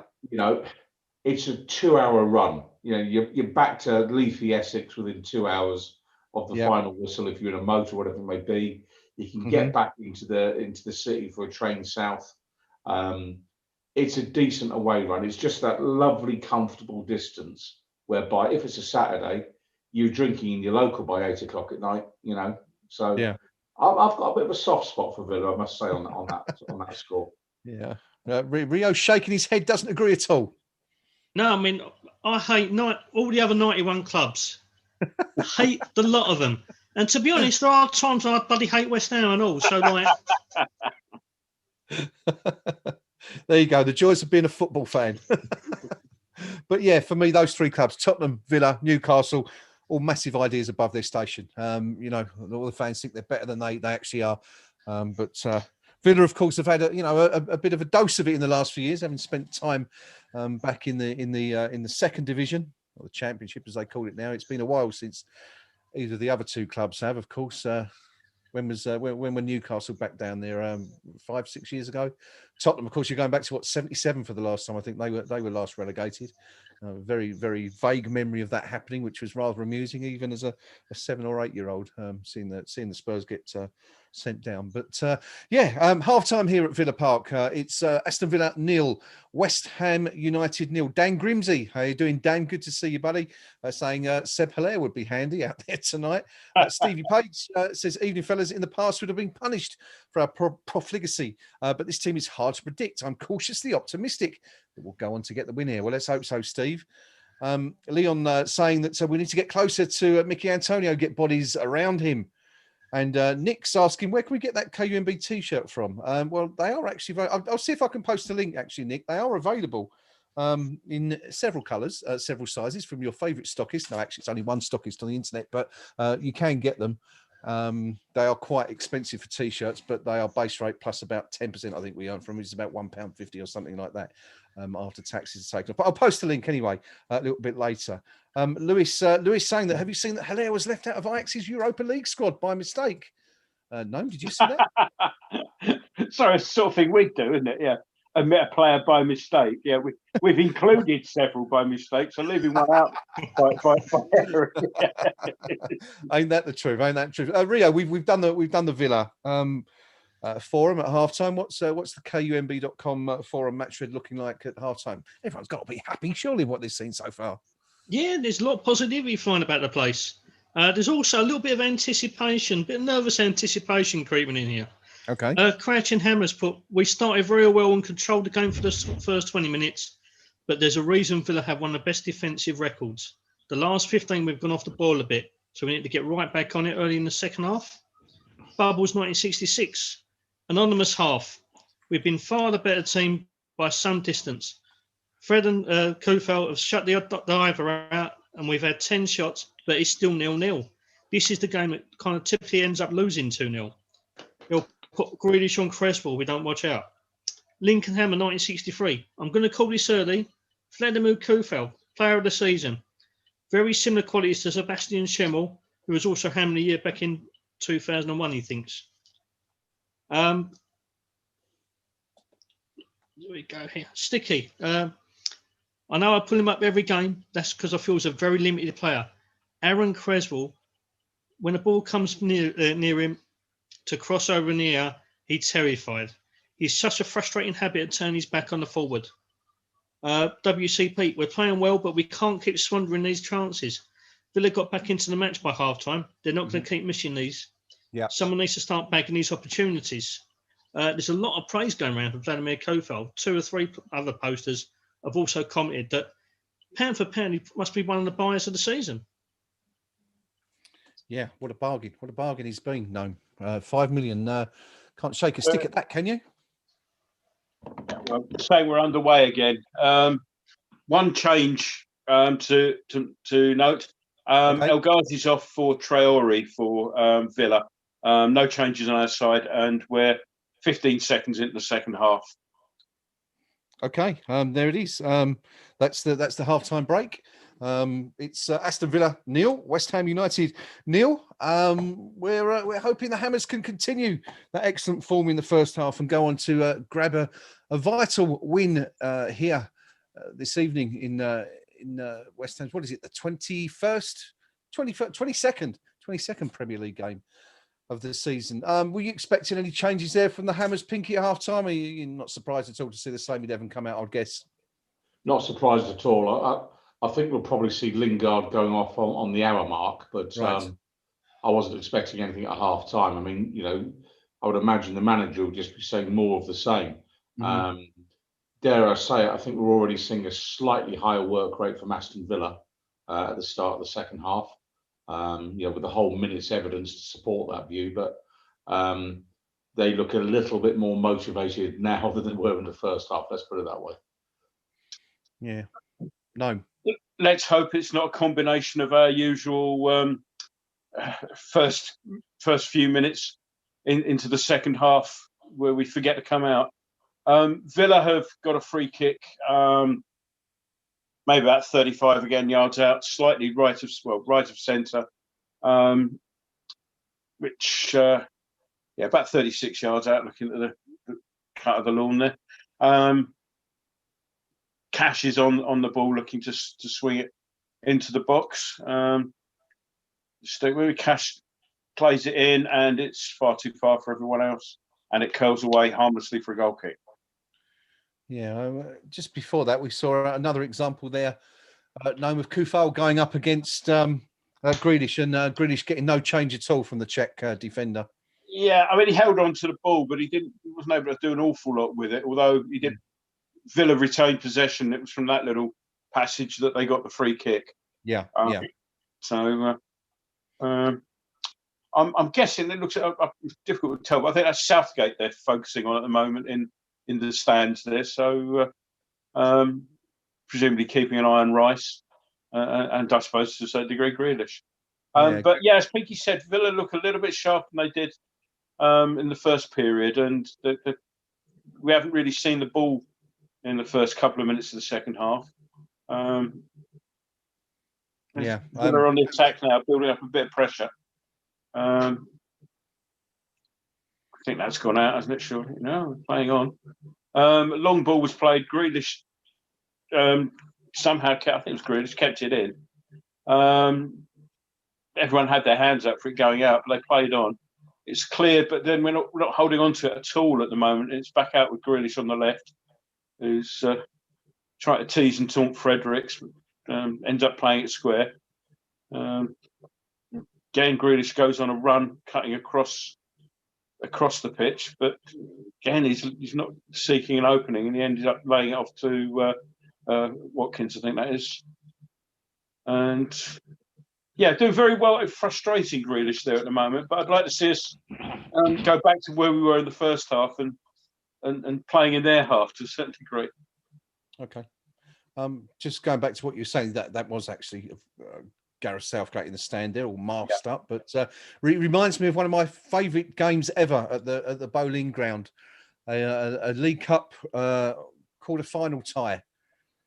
A rather infamous League Cup quarter-final tie, as you will recall. It was the one which Manny Omiini came on for West Ham 7 minutes from the end of time, and as a result of that, we were forced to replay the tie. But that will never take away that moment for me, which, as I say, was one of the funniest things I've ever seen at the Bowling Ground, when the game went to penalties after, I think it was 2-2 after 90 minutes and extra time, and it went to penalties, and Gareth Southgate, of course, was playing for Villa at the time, and he came on to take a penalty, and it was 2 years after he missed that vital penalty for England against West Germany in the European Championship semi-finals at Wembley. And to this day, it's the only time I've ever heard an opposition player come on to take a penalty and been cheered by the home supporters. He missed it as well, didn't he? Yeah, he did. Yeah, well, that's what I was going to. It put him off so much that he missed a penalty, and the laughter just continued for the on the terraces. It was a lovely moment for West Ham, but of course, as I said, Antonio, we replay the game, and we lost the replay, of course, as such a West Ham thing to do that. We thought we were in the semi-final, but it wasn't to be. No chance for Antonio there. Yeah, so meant to play between Lingard and Antonio. Antonio caught a little bit under his feet, but he managed to move out across, tried to curl it inside the far post for the outside of his right boot, but it lacked accuracy. But it's another shot, and Looking a bit better there. Antonio. Poor, Sorry? yeah. Ben Rama steaming. Yeah. Oh, hang on. Souček's through. Get in! Souček, yes. 1-0 West Ham. It's There the it is. Souček again. We were just bemoaning the fact that West Ham missed a chance, and Gnome, it's in the back of the net. Great start to the second half. It was a lovely ball, found Souček in the box. Still had a lot to do to finish that.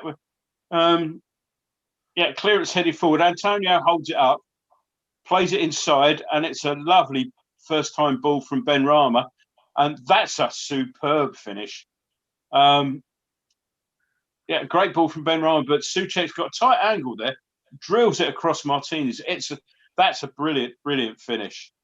Got to say, also, yeah, it was a brilliant ball played in by Ben Rama Souček, but Pinky, there's our man Craig Dawson won the header in the from the clearance from Mings to set it up. Yeah, but let's go back to Souček's finish there, because do you know what? For a so-called defensive midfielder to be able to pull the trigger at quite a tight angle, and he meant that. I mean, that wasn't a mishit shot. That was, pick the spot and bury it, and thoroughly deserved.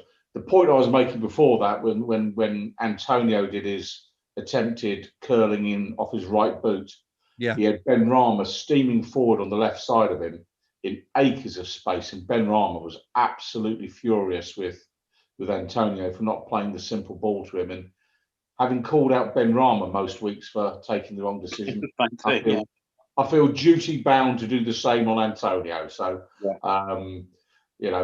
but in terms of the goal, just what the doctor ordered, because there were signs that Villa looked a bit better at the start of this half than they'd been in the first half.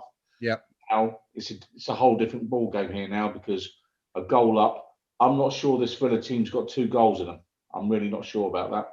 Okay. Well, Rio, we're often sat here bemoaning the fact that West Ham start poorly at the beginning of a second half, but turned it on the head tonight. A long clearance out, Dawson winning the header, nodding it back to Antonio, laying off to Ben Rama. Lovely through ball to Souček. What about that for a finish from an acute angle? Brilliant stuff. Absolutely stunning. It's the only way that man can't score. I mean, he scores headers from set pieces. The go up to St James's Park was a swiveled volley. That was just an absolutely fantastic finish from a very tight angle. You'd pay strikers like 60 million quid to see that, And we picked him up with £15 million from Czechoslovakia. He's come in, he's scoring goals galore. He works his nuts off. We've mentioned a hard time that Kufel this season has probably been a pound for pound and one of the best signings this season. Yeah. Souček last season has got to be up there as well, surely. Yeah, no question. Just watch Kufel follow Grealish from right wing almost over to the left wing. In the end, Grealish couldn't shrug him off. In the end, Grealish did one of those little stops, and the second Kufel breathed on his back. He went down, free kick, but Kufel wasn't letting him go anywhere. Literally gone straight all the way across the pitch. Yeah, it's Grealish has just gone down now. Grealish has just gone down now, and Kufel's stood over him saying, "Get up, you tart." Quite rightly so. The referee's given the free kick. Let's have a look at this now. It was almost Roy Keane-esque, the way he stood over Grealish there and shouted at him, dare I say, I like a bit of that. I mean, he's caught him, it's a foul, but it's Grealish's foot caught him as much as either way, but Grealish has gone down the usual sort of extra from platoon type move, and just looked down, pointed at him and told him to get up. The free kick has been cleared out anyway, back to Traore. Villa are still trying to build up a bit of pressure, but again, that's a good term from Target that was. But we're on the break now, and we've got 3 against 2 here if we play it right. Antonio, not a great ball to him, and Villa are getting back, but he's played the ball across to the left hand. Lingard shoots, and he's in! Come on, you Irons. Lingard. It took a little deflection on the way in, but hey, I don't think he's complaining. What an incredible start to the second half. Aston Villa 0, Pinky, West Ham United 2. What about that? Absolutely. You take that all day long. And, you know, I think great reward this for our positivity in the first half. You know, and I'm glad it's not going to be punished by, you know, a sneaky last-minute goal by Villa. You know, we've got the 2 goals at the start of the second half. Good finish by Lingard. Took his chance well. They might have a look at it for an offside on VAR. I think they'd be unwise to do so, but the way VAR gets used these days, I wouldn't be surprised to see suddenly VAR pending come up on the screen. I said a deflection. In fact, what it was that the goalkeeper got the bottom side of his hand to it, and it went up in the air from that. The goal's given anyway. They've kicked off again, so no going back now.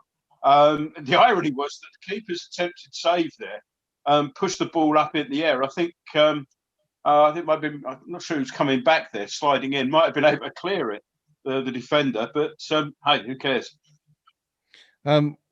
What I sort of found interesting about that goal, Rio, we were all sitting here on Sunday, absolutely panning West Ham for conceding a very similar goal against Liverpool. Wasn't it? In some ways, a brilliant counter-attack by the Hammers. Ben Rama to Michail Antonio floats the ball over to Lingard, and it's 2-0. What a great goal. Yeah, I thought when Mickey had it, I thought we'd wasted a chance because it wasn't the greatest ball. But Antonio did well with it, yeah. Yeah. What a great debut it is for Lingard, you know. And the goal just caps it off for him, you know. I've said I have major doubts about him joining, but he hasn't put a foot wrong tonight. He's worked hard. He's absolutely terrorised their defence.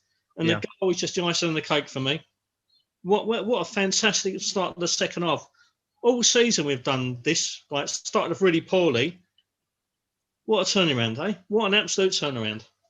Bloody amazing, isn't it? This is good, this football. I'm beginning to enjoy this year, Pinky. What's going on? It's apart from Sunday, it's been a breeze watching West Ham. Yeah. And for those watching in black and white, Brighton are beating Liverpool 1-0.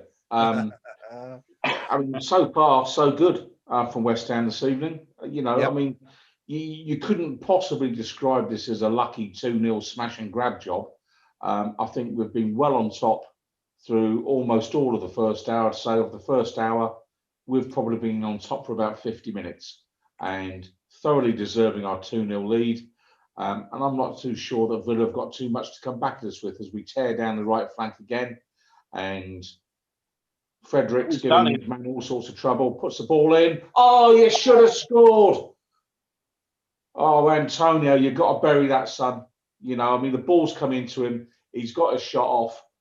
You've got to actually score from there. Yeah, the defender did just enough to put him off, but please. He might have took a touch there. I think that came off the defender, actually. Yeah. I think that's not a bad bit. Depends what angle you look at it. It does look like he got a bit of a touch on it. And Antonio's certainly claiming the corner. In fact, I think he may have given the corner's been given. Yeah. So, so credit the defender there because that might be going in. It was a good move, finding Fredericks in acres of space on the right, and he had time to go forward. He did his fullback. Cresswell's on the corner now. In it goes. Doesn't really get past the near post. Cresswell's back on the ball now, but there's a slight touch on Traore from Lingard, and Traore goes down. Free kick to Villa. But yeah, Fredericks was superb there. He tore his fullback apart. Doesn't it say quite a bit at the moment about how little Grealish is doing that Fredericks got the time and space to go and do that? Well, I think what it does say is that David Moyes, given how much of a hiding he took after the last time we played Villa, and you know we did win that game 2-1, but you know we were very lucky to do so. Got it absolutely spot on tonight, hasn't he? So far, Kufal has been a legend, as in my eyes, so far the way he's taken Grealish out of the game. I mean, Gnome, you pointed out a few minutes ago that incident where he chased him across the field, just not giving it. Funny, I'm not. Amazing. I'm not sure Grealish is used to that, and he certainly didn't like it. But Moyes has got it absolutely spot on so far. There's still a long way to go. Still half an hour to go. Of course, anything could yet happen. But it's been an absolutely stunning start to the second half for West Ham. Goalless at half time. 2 goals in the opening 15 minutes for West Ham have put the Hammers in command here. And interesting, as AD Star points out on the live chat on YouTube, all 4 away teams are winning so far in the Premier League tonight. Leicester 2-0 up at Fulham. Everton still holding on to their 2-1 advantage against Leeds. West Ham here, of course, 2-0 up against Villa. And as Pinky's pointed out there, oh, what a terrible shame. Liverpool are losing at home to the mighty Brighton and Hove Albion. So, all 4 games going the way of the away teams so far. So, very interesting. What do you make of this? No, what do you make of this? This phenomenon of away points being won so frequently this year. It's unheard of before. It's it is unheard of, but these are strange times. What we've got is a great play from Lingard there again to turn and bring Souček in. Sorry. You don't get that. Oh, Antonio what a superb piece of play from Mings. You've got to applaud that. Antonio did everything right there, lifted it over the keeper, and Mings is not offside and gets there first, lifts it over. Mings just clears it on the volley, stretching out and goes into the back of the net, sliding in. Fantastic defending, fair play to the lad. I just watch it again. That's superb. He's actually collided with the metal base of the frame of the goal at the back there, which is why he's sort of nursing his wounds at the moment. But that'll be a corner again to West Ham. Mings has just dusted himself off. I'm not sure what they gave there because, I gave a goal kick for some reason. Can't see that at all. We're keeping them penned in their area from the goal kick, which is always another good sign. Disappointed you didn't go with Mings the Merciless there, Gordon. Can anybody else tell me why that wasn't a corner or something? I haven't got any commentary on. When they showed the ball, Antonio was onside by a yard. Yeah. It wasn't even sort of a level and is his toenail offside or something. It was well onside. So we're not sure what happened there. Anyway, free kick to West Ham in the centre circle in the Villa half. Slight tug back on Dawson there. And taking their time getting ready to take it for some reason. Now Rice has come over to take it and looking for someone to give it to now. Get away it. And he just taps it 5 yards to the right where Dawson picks it up. So, on that note, Fredericks has got to the byline, gets the cross across. Antonio chests it down and it's just crowded out again. But again, good work from Fredericks to get down the line there and get in. And well done to Soufal for finding him. You mentioned Craig Dawson briefly there, Gnome.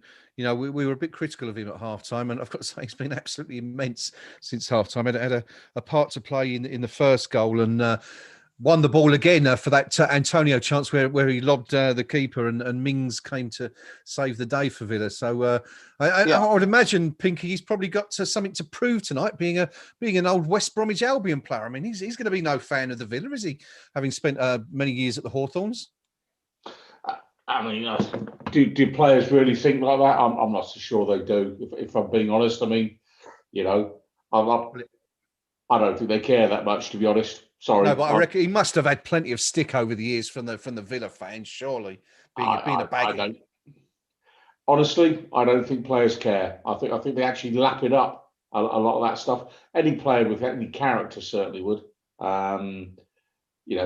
If I was out there, if I could wind up the opposition fans, I'd be doing it morning, noon, and night, and all points in between.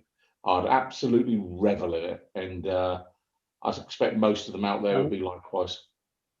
Yeah. Well, Villa West just Ham bought are the absolutely corner. reveling in it out there at the moment. 2-0 up, just coming up to the midway point in the second half.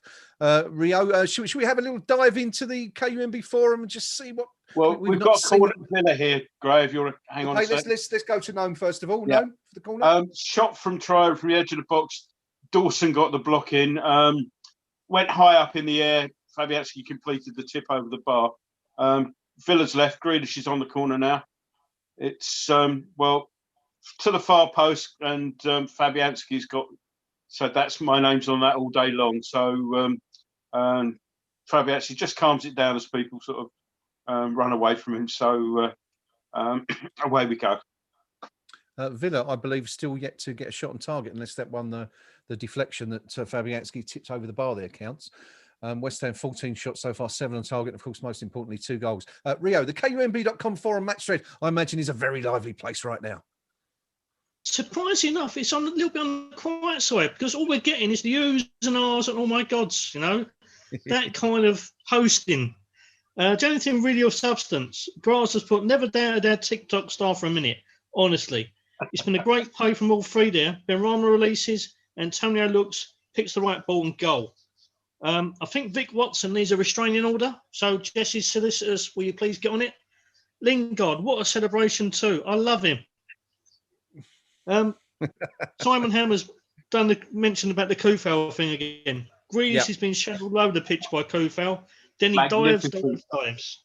Yep.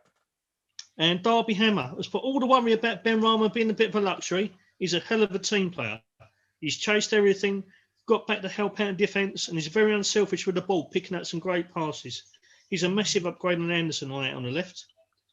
Just to add to this, the BBC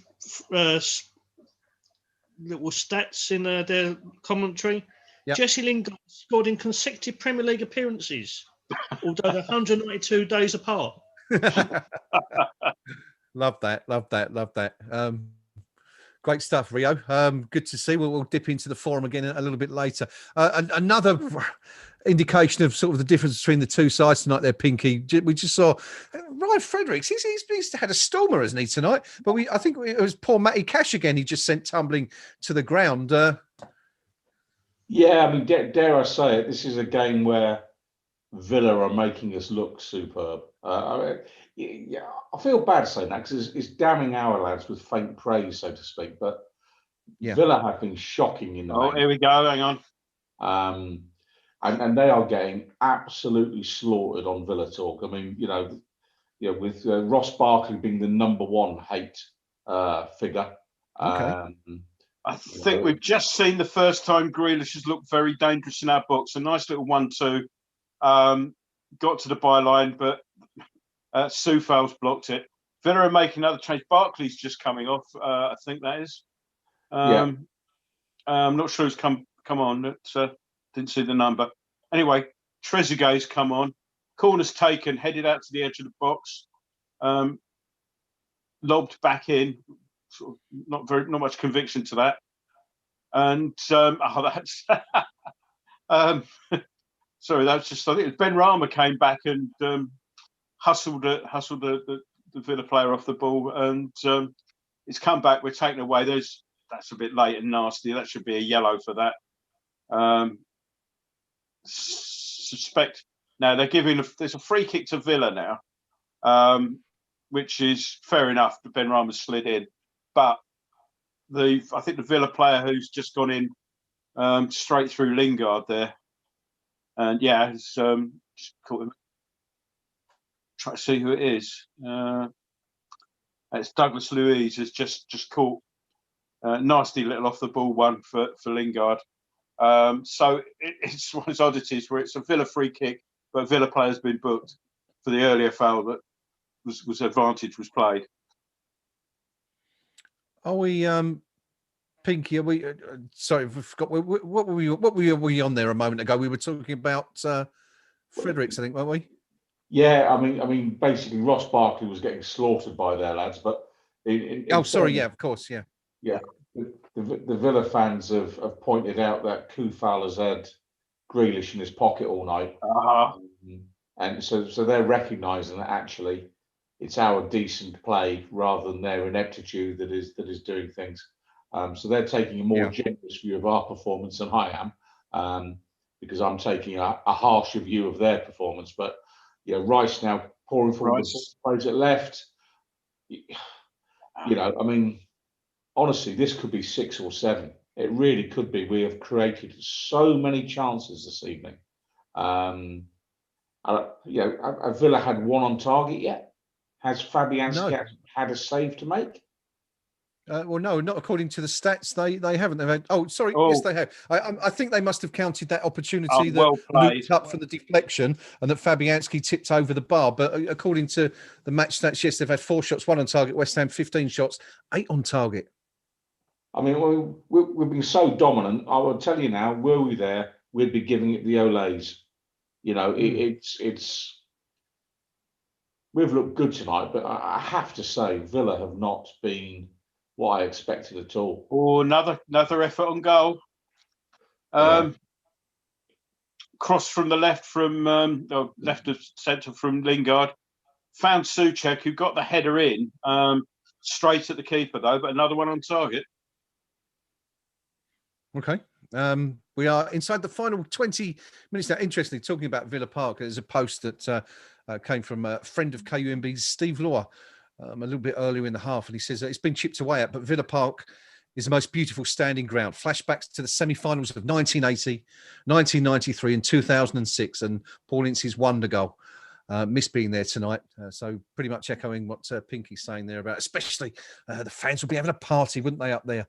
And as Pinky said, of course, earlier in the match, it's only a couple of hours away from Essex and London. So a nice little easy drive for everyone, coming from down south.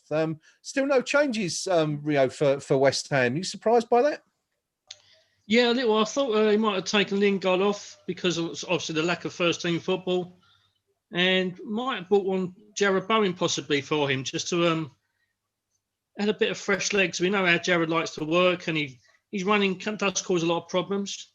Yeah. But overall, we're playing so well. No one looks like they're flagging here, so that's a good sign as well. Now the fitness levels that's another thing we've got to really compliment the coaching staff. Our fitness over the 18 months of David Moyes' tenure has improved considerably, and much credit to them. And we look like a different side, the one that finished Pellegrini's career. Yeah, don't we just? No, we're 17 minutes or so to go. Who do you think's likely to? I mean, do you agree with Rio? Think Lingard's probably first to be replaced here, and possibly by Bowen? I'm surprised he's still on. I'll be honest. I've just seen footage that Cresswell picking up a yellow card for. There's a nothing challenge that the ref gave a free kick, so he kicked the ball away. The technical term for that is delaying the restart, which, given that there's a ball 2 feet away, probably wasn't technically, but you can see why the yellow's there. Get back to Lingard. It's full of surprises tonight, isn't it? Because we didn't expect to see him from the start. We didn't expect to see Fredericks, and they both have played very well. Now Dawson's just given away a free kick, again about 25, 30 yards out. Just see it again. I like that. Good free kick to give away. Really received the ball. Have some of that, son. Yeah. If you're going down, quite hard enough. Going down, have some boot anyway. Make it worth your while. That's what I'd expect from a centre back. If I was the captain of our lot tonight, I'll be saying to Dawson, good lad, because it's just far enough out that I don't think he's going to trouble Fabianski. Fair play. Buy Dawson a beer for that one. It's about 30 yards out looking at the thing. Grealish is looking at the free kick now. There's him and Douglas Luiz still over it. Traore's also sort of looking interested. Villa have got a wall in front of ours as well, which shot comes in and it's wide. Everybody's sort of just watching it go by, and another few seconds would go down. It's Grealish took it, curled it up over the wall, and didn't get anywhere near the goal. So it's not his night, is it? It's not happening, is it? Not happening for poor Jack. But Craig Dawson, Pinky, I mean, before he came to West Ham, we all looked at the Watford forums and they couldn't wait to get him off the books. They were disappointed that he was only going out on loan and not joining West Ham on a full-time basis. He's been absolutely immense. How and it's not like he's a young player who's developing. This is, he's been around the Premier League for 10 years or so. How's he done it? How's he managed to perform so well? Grealish is in the box. Fredericks does superbly well there. I think that was a goal kick. Fredericks certainly does, but even a corner is a good result. He's done very well.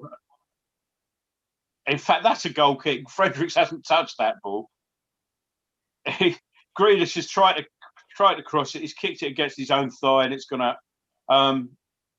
Refereeing by guesswork there, I'm afraid. Traore is on the ball now. Corner comes across near post, and again Trezeguet was the man on there, but he's well marshalled. I think it might have been Sujek. So another corner, same side. Lot deeper this time, headed down by.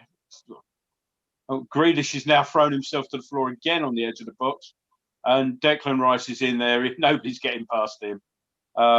Another attempt to buy a free kick from Grealish. Referee having none of that. Yeah, I mean, absolutely imperious defending there by Declan Rice. That was superb, wasn't it? Very, very calm indeed at the back. But to go back to your comment on Craig Dawson, you'd almost answered the question yourself. In and around the Premier League for 10 years. Okay. Do bad players stay in and around the Premier League for 10 years? I'm not so sure they do. And sometimes the centre-backs, if we say, well, what's the prime age for a centre-back in the Premier League? It isn't 21, let's put it that way. And sometimes the older they are, maybe he's made all his mistakes at Watford. Thank you very much, Craig.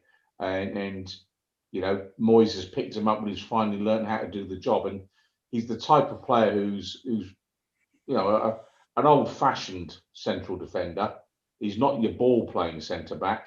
And dare I'm I just say, applauding the man now.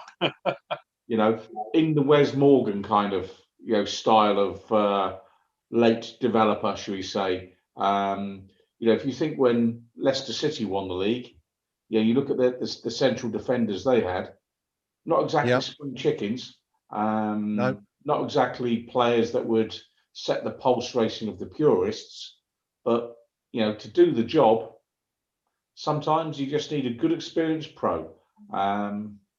He's done well for us. Very good value. Very good value. Absolutely. And yeah, I mean, and I think in a way, perhaps we're seeing here with David Moyes' team what they built at Leicester, a team of hardworking individuals, not necessarily the greatest talents individually, but as a team, just gelling really well. And Dawson's definitely finding it's like a phoenix from the flames at West Ham. He's sort of he's bounced right back. And do you think there's maybe an element of sorry, Gnome, let's go to Gnome, please. The final change for Villa, their new signing Sanson is on for Douglas Luiz. Just an added point to the Dawson thing. I clapped in there because watching him cleverly shepherd a ball out under pressure from a forward. But you said at the top of that some Watford fans were sort of wishing that it was permanent. They were disappointed it was just a loan. They all were, unanimously, on the forums. I would say that, well, that's not much of a recommendation. Watford are the team that think Troy Deeney should be playing for England or something. So they're not the most reliable of guides, shall we say? But, okay. Arsene Wenger in the stand. Yes. Oh yes, that's one of the funniest things I've seen at a football ground. A woman who looked just like Arsene Wenger and was spotted by the crowd. So there was all the Arsene giving it one Arsene Wenger and Arsene give us a wave, and And eventually, yeah, she was just stood there oblivious to it all. And then I think someone came up to her. She was up on a kind of a platform above the stands looking down. And then someone came along and said, "They're singing all that at you." And she stood there for another few seconds and disappeared. But I believe that the video exists on YouTube still somewhere. Yeah. I've seen it. It might have been Twitter, but it's definitely floating about out there. If you do get the chance to see it, it's absolutely hilarious. Vera have just pulled one back. Okay. That's come from absolutely nowhere. Just, I think the defence just for once. It's come in. Let's see, ball's played in. Yeah, it's gone inside Ogbonna, and it's a nice finish. Good ball from Grealish. Played inside Ogbonna, and short number he is. Watkins. Watkins. Yeah, has slid in and put it past Fabianski. So 9 minutes left. This puts a little bit of a different complexion on it. Aston Villa 1. Aston Villa 1. West Ham United 2. Only Villa's second shot on target in the match, Rio. And, Watkins, he did look their biggest threat in the first half, didn't he? Hit the post, had that header narrowly over the bar, but finally getting his reward, I suppose you'd say. Yeah, and there's a very nice finish and all. Great ball in behind by Grealish. Slid in. Dawson was a bit slow to react there, I think. Grealish is in the box now, which we need to be a little bit careful here. And that was a very good ball, which Watkins got on the end of. There was a good challenge on Watkins. It was going well. Fabianski managed to save the potential corner there. But, hey, West Ham, wake up. We've been a better team for all this through. Dawson, got the challenge in there, so good defending. But Grealish has just come alive the last couple of seconds. Notably, both occasions, Grealish has been on their right-hand side rather than the left. So he's obviously fed up with Soufal sticking to him like a rat and see if he can get more change out of Cresswell. So, a little bit sort of tense. But Souček wins the ball. Now then, what can we do here? Antonio's bearing down on goal. Plays the ball over to Lingard. Lingard shoots. Side. Yes, it's in. It's in. Now that was poor goalkeeping. I think the keeper should have done a lot better. That's why I said save. But no, it's gone through his hands. And it's all happening here. It's all happening at Villa Park. Goals flying in the second half. We sat back and relaxed for a bit, and then Villa scored. So we better get another then. So again. Good work from Souček. Nice ball into Antonio. Bears down on goal. Lingard shot from the same sort of angle that Souček did. Possibly the same blade of grass, but that's poor goalkeeping, I have to say. Powerful shot, but you wouldn't say that's an effort that has beaten the keeper for. And power. It's for those who like to pretend they're coaches out there and all the rest of it, I think that's what they refer to when they're going about transition. So Souček has won the ball, probably 6-7 yards inside our half, turned quickly, played a good pass forward to Antonio, who's put Lingard through. So the speed with which we turned defence into attack there was the difference. And we had 3 players pouring forward very quickly indeed. And if you say, what's the difference between this West Ham and maybe West Ham of 18 months ago? That's your difference right there. We're turning defence into attack vastly quicker than we were 18 months ago. Goalkeeper at fault there for you, Pinky, as well? Yeah, absolutely. I mean, Lingard did well, but let's not muck around. If Fabianski had let that in, we were giving him pelters. That was Roberto-esque. Fornals has come on for Fredericks, by the way. I didn't see when that happened. It may have happened after the goal, but Fredericks has come off the pitch. He's doing the long walk around the pitch thing. Villa have forced the corner again here, so you'll stick with me. Traore's out there on their right-hand side. In swinger, Bonner heads away and heads. Benrahma sort of doesn't quite put in much of a challenge, but it's played long forward out to the left, and Lingard sort of half loses it, but it falls to Benrahma, who's playing a bit trickery. Plays a lovely 1-2 with Lingard again. Lingard again on the edge of the box. Fornals played out wide right to Soufal there, so plays it into the box, into right back out with Soufal. Come on. Lovely ball down, played to Rice, gets the cross in, headed clear by Villa. And Grealish loses out though. We've still got the ball. And yeah, this is good stuff because we're playing in their half. You know, they've had a couple of efforts. Now, I'm going to upset the West Ham purists here, the West Ham way and all that. 4.5 minutes to go. We're 3-1 up away from home, and we've got 7 players within 20 yards of Villa's goal. You know, I mean, do me a favour. Will we never learn? You know, we've won the game if we play sensibly, but we keep chucking people forward as if we've got to entertain for the whole 90 minutes. I mean, what are we doing? You know. Well, we've certainly been entertained here this evening, haven't we? Aston Villa won. Nice place. 2 fouls down the byline. Cross goes in. Oh! Benrahma does a swivel volley. It's too high though. But again, we're keeping the ball well, and it's a lovely ball to play Soufal in. Would have been a goal and a half if he could have kept that down. I'm going to slightly disagree with you, Pinky, there. It's not like we're sort of all going gung-ho and raining in shots and stuff. It's we're keeping hold of the ball, and we're keeping hold of the ball deep in opposition territory where it can do us least harm. And yeah, I want to see us keeping the ball, and the further up the pitch we keep it, the better. Okay, we're going to agree to disagree on that. I mean, honestly, I can imagine Sam Allardyce watching this at home going, that's why they'll get relegated in 6 seasons' time. That kind of thing, you know. Well, he should know. Yeah, but... Antonio nearly robbed Mings there, but Mings recovered. But, I mean, we've dropped deep now, sort of thing, so it's not a case of... we're going for it now at this point. But at that point in time, that was a good little passage of play because it ran down, good 2-3 minutes of the clock. We're coming up to the last couple of minutes.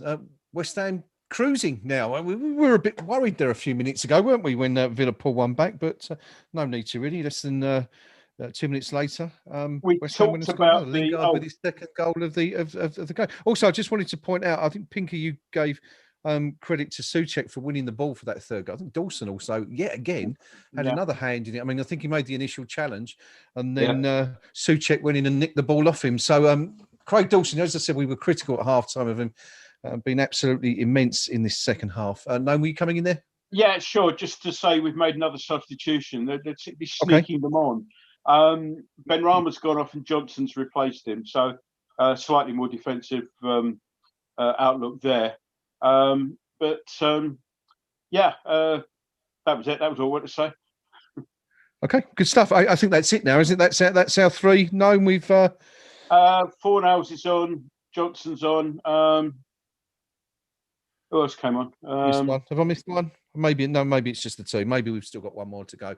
I was just wondering whether we'll see the youngster come on and maybe get a couple of minutes at the end on Adebiko. But it looks like Bowen's going to be rested, Rio. I mean, we were sort of wondering whether he might come on for Lingard, and of course Jesse's still out there. 2 goals, maybe on a potential hat-trick on his debut. Yeah, who needs match fitness? Just let him just plunder on. Let him get the hat-trick. Now, let's cap the night off, shall we? It's also good that we don't have to rely on Bowen to come on and kind of do the extra work. He's looked really tired the last couple of games, a bit sluggish. Yeah. So give him a night's rest, you know? We've got a lot of games coming up. We've got Fulham Saturday. We've got the FA Cup next week. Games are coming thick and fast. The longer we can rest players, the better. Yeah, very much so. Very much so. Amazingly, Brighton are still leading at Liverpool. That one's in added on time there now. And so are we now. We're 3 seconds into added on time. I haven't seen the board yet.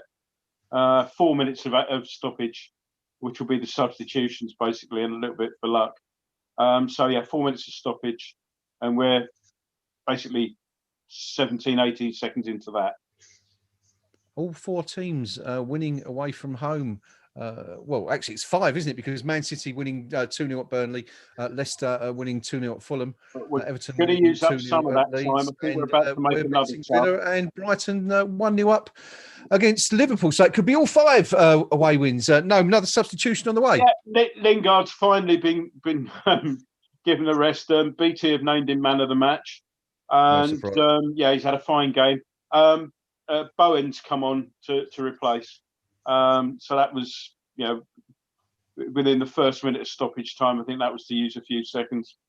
But I think Villa just now started passing it into touch, and I think that's basically the game. Is we're just going to see this out now, and yeah, that'll be it. And fine and well-deserved victory it will have been. Yes, of course we're not quite there yet, but you know, it'd be a miracle, wouldn't it, if Villa were to come back now? But Pinky, what a debut from Jesse Lingard, imperious in the first half, 2 goals in the second, won the match basically. He's had a fine debut for us, and dare I say it, you know, a week or so ago I was underwhelmed by his arrival. Wasn't too sure what we were thinking there, because you know he simply hasn't been playing at Man United, but. You know, Moyes proving once again he can get a fine tune out of an old fiddle, so to speak. And, you know, tonight, Lingard looked absolutely superb in the first half. I will temper it a little bit by saying that Aston Villa tonight, I think, have been in the crucial areas, have been relatively poor. Part of that is us doing well. We've nullified their main attacking threat tonight. But in the middle of the park, I think Villa have been poor. McGinn is a player I normally rate very highly. Yes. He's been anonymous tonight. Absolutely. Yeah, I wanted to mention him earlier, actually, Pinky, because you and I have both spoken, you know, quite highly of him. I think we all have at some point in the past.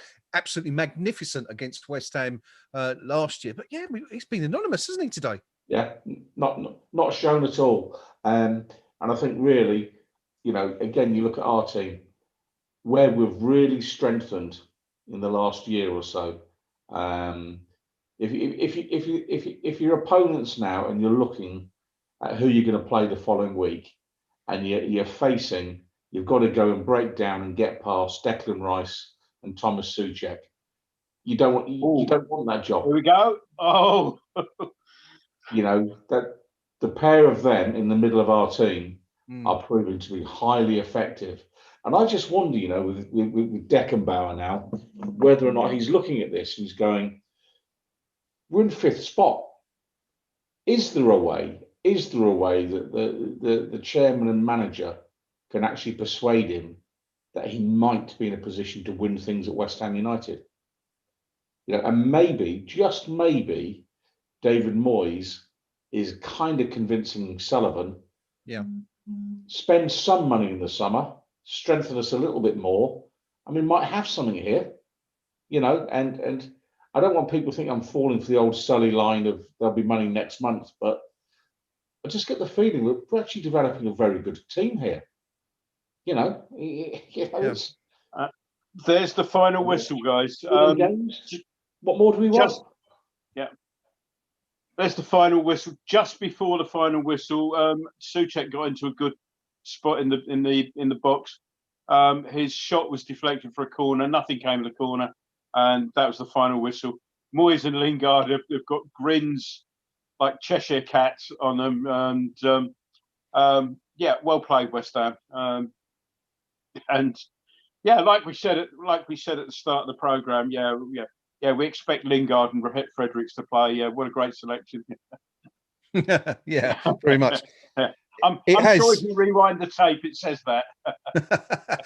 We might have to cut that bit out. It has finished at Villa Park. Aston Villa 1, West Ham United 3. A Jesse Lingard inspired second half 3-goal bomb from the Hammers. It was goalless at the break. West Ham opened the scoring on the 51st minute. Thomas Souček finding the back of the net from an acute angle. Jesse Lingard, the debutant, making it 2-0 5 minutes later when he fired across the goalkeeper from the other side with a lovely ball from Ben Rama to make it 2-0. Villa pulling one back 9 minutes from the end of time when Ollie Watkins, who was probably Villa's most dangerous player in the evening, scoring to put a little bit of pressure on the Hammers, but we needn't worry for long because within 2 minutes, Jesse Lingard had gone up the other end of the field and made it 3-1 to the Hammers to secure 3 points for West Ham. Takes us to within 2 points of fourth place Liverpool, who amazingly, or very, very surprisingly, have gone down at home to lowly Brighton this evening at Anfield. Fantastic stuff. West Ham back to winning ways, Rio, after that little bit of a disappointment against Liverpool on Sunday. What a great win it's been tonight. That is 2 away performances on the bounce where we've not just won, we've won playing absolutely fantastic football, destroying the opposition. I've just looked at the stats tonight. 20 shots on goal tonight from an away team. Pinky said like 5 or 6 wouldn't have flattered us, and it wouldn't have done. No, we played some outstanding football. We've had a performance and a half from the debutant. We've had our right back who tracked Jack Grealish, one of England's brightest talents, all over the pitch. You know, only letting him get into the game in the last 5 or 10 minutes when he's had to switch sides to do so. You know, it's an amazing performance. It's the complete polar opposite of what we saw Sunday. And it just makes you a little bit frustrated that we couldn't try and bring this kind of level of performance and energy against the Liverpool side, which it's had a little bit of fragility about them. I think you rightly said that the European, like the champions for a reason. But it just makes you wonder, like, if we could have actually produced a performance on Sunday where we could be in the table. But I mean, I'm not taking anything off that performance tonight. It was absolutely amazing again. 2 on the bounce away from home. I think there's 6 away wins already this season in the league. And a lot of the games remain away from home. I think we've got both Manchester sides. Apart from that, everyone else, every other club we've got to go on our travels is in the bottom half of the table. It's going to be an amazing record away from home this season. That's a really interesting point. Yeah, I wasn't aware of that actually, Rio. But looking at the table, we've played Leicester, we've played Liverpool, we've played Tottenham, Chelsea, Everton, all away from home, haven't we? So Manchester City to go to, and Manchester United twice, of course, because we go to Old Trafford first in the FA Cup next week for the 5th round. Pinky, Rio's pointed it out. There's 6 away wins already this season. It's an absolutely incredible performance, but also 6 goals in the last 2 away games, 3 at Palace and 3 again here at Villa Park tonight. What's going on at West Ham? It's quite remarkable. Boring West Ham. You know, this is our trademark. You know, just playing square balls along the back 4 all evening. Never trying to make a forward run. None of that. You know, do me a favour. We were sensational at times tonight. You know, Jesse Lingard in the first half, that's probably the best he's ever played, ever, for anyone. You know, he played very well indeed in the first half. He linked up particularly well, I thought, with Ben Rama. I thought the movement of the pair of them was outstanding. You know, I'm looking at that tonight and you're thinking, if only we had a pure striker up top. But even then, Antonio, you know, should have got a goal. Mings actually saved, you know, a certain goal on any other night. In the middle of the park, you know, Souček and Rice yet again, you know, looking rock solid, and no one wants to play against them. You know, I'm not being funny. I don't care whether you're Man City or Brighton, for want of a better team, or Fulham. You don't want to be playing against some of our lads at the minute. You know, Kufal at right back. I mean, Jack Grealish, who? You know, Dean Smith had to send him to the other side of the pitch to make any kind of an impact tonight. You know, so that's kind of like if you were in a boxing game, you'd say, yeah, I know who's controlling this part of the pitch, and it wasn't Jack Grealish. So tonight, I thought we were very good indeed. And yeah, 3 goals again away from home. the only regret I've got is we weren't actually there. And I've gone, 3/4 of a season before any kind of a win away from home in years gone by, and here we are, half a dozen wins, plenty of goals going in. We've still got a healthily positive goal difference. I mean, the chap that does the benchmark thread on KUMB, which is an excellent thread, I think after the previous game we were the most improved team year on year. Show me the downside. The downside, of course, either the chairman has run out of money, or he's just gone, do you know what, we're so good we don't need any more players. Maybe agents are phoning him up and saying, I've got this player, from Man City for you, and David Sullivan's saying, don't need him. We'll go with what we've got. I don't know, but if you're not entertained by that West Ham United performance tonight, I don't know what more you want, because we were excellent at times tonight. I'm really happy to watch us there tonight. It's good stuff, and I like the kit. I think that's a good away kit. I like that. Yeah. It matches Ben Rama's hair, which I think is very important, and the boots.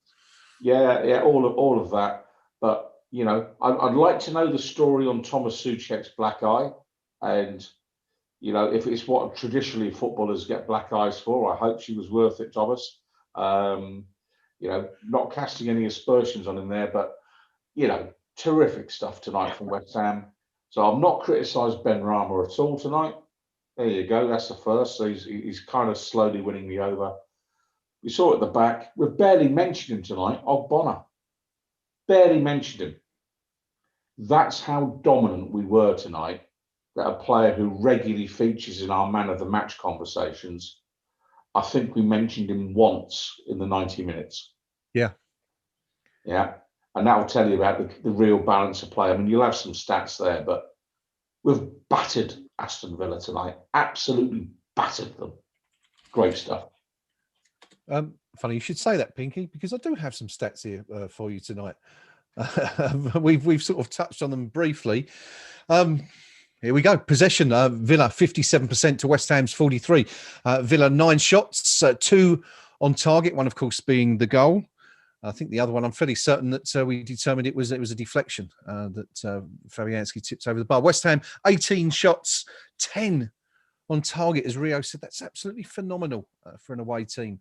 Villa with 7 corners to West Ham's 2. West Ham committing 10 fouls to Aston Villa's. Sorry, I've got that wrong. West Ham committing, yes, sorry, 15 fouls to Villa's 10. Sorry, I was looking at another tab at the same time. Just looking for the XG. It hasn't come up yet, so I'm just waiting for that. But I'm fairly certain West Ham is going to be particularly high. No? I was just going at the XG as usual. Okay. We've had Jesse Lingard on Gnome, have we not? I don't know if you watched what he had to say. Sort of. BT are having a bit of a mare tonight. Just before Lingard came on, they had all the results go up. One of which was they were showing us Leeds 2, Everton 1. Yes, I saw that. Yeah, which was of course the other way round.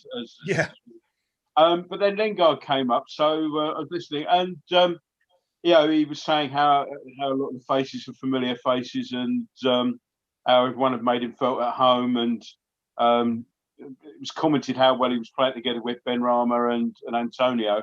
And he was saying, we're working very closely in training, etc. And pleased he was. And then all of a sudden they lost the link to the stadium. So whatever it was he was going to say next, it just went a big caption go at BT Sport, and they then cut the studios. Oh, well, that was going well. Yes. Okay. Well, maybe we can get that. We'll get Moisey back. Hopefully, we're not going to. We're not going to hang around late, obviously. But if Moyes comes. If they've got the link back to the stadium, I'm pretty sure they'll want to be talking to Moyes pretty early on for a change.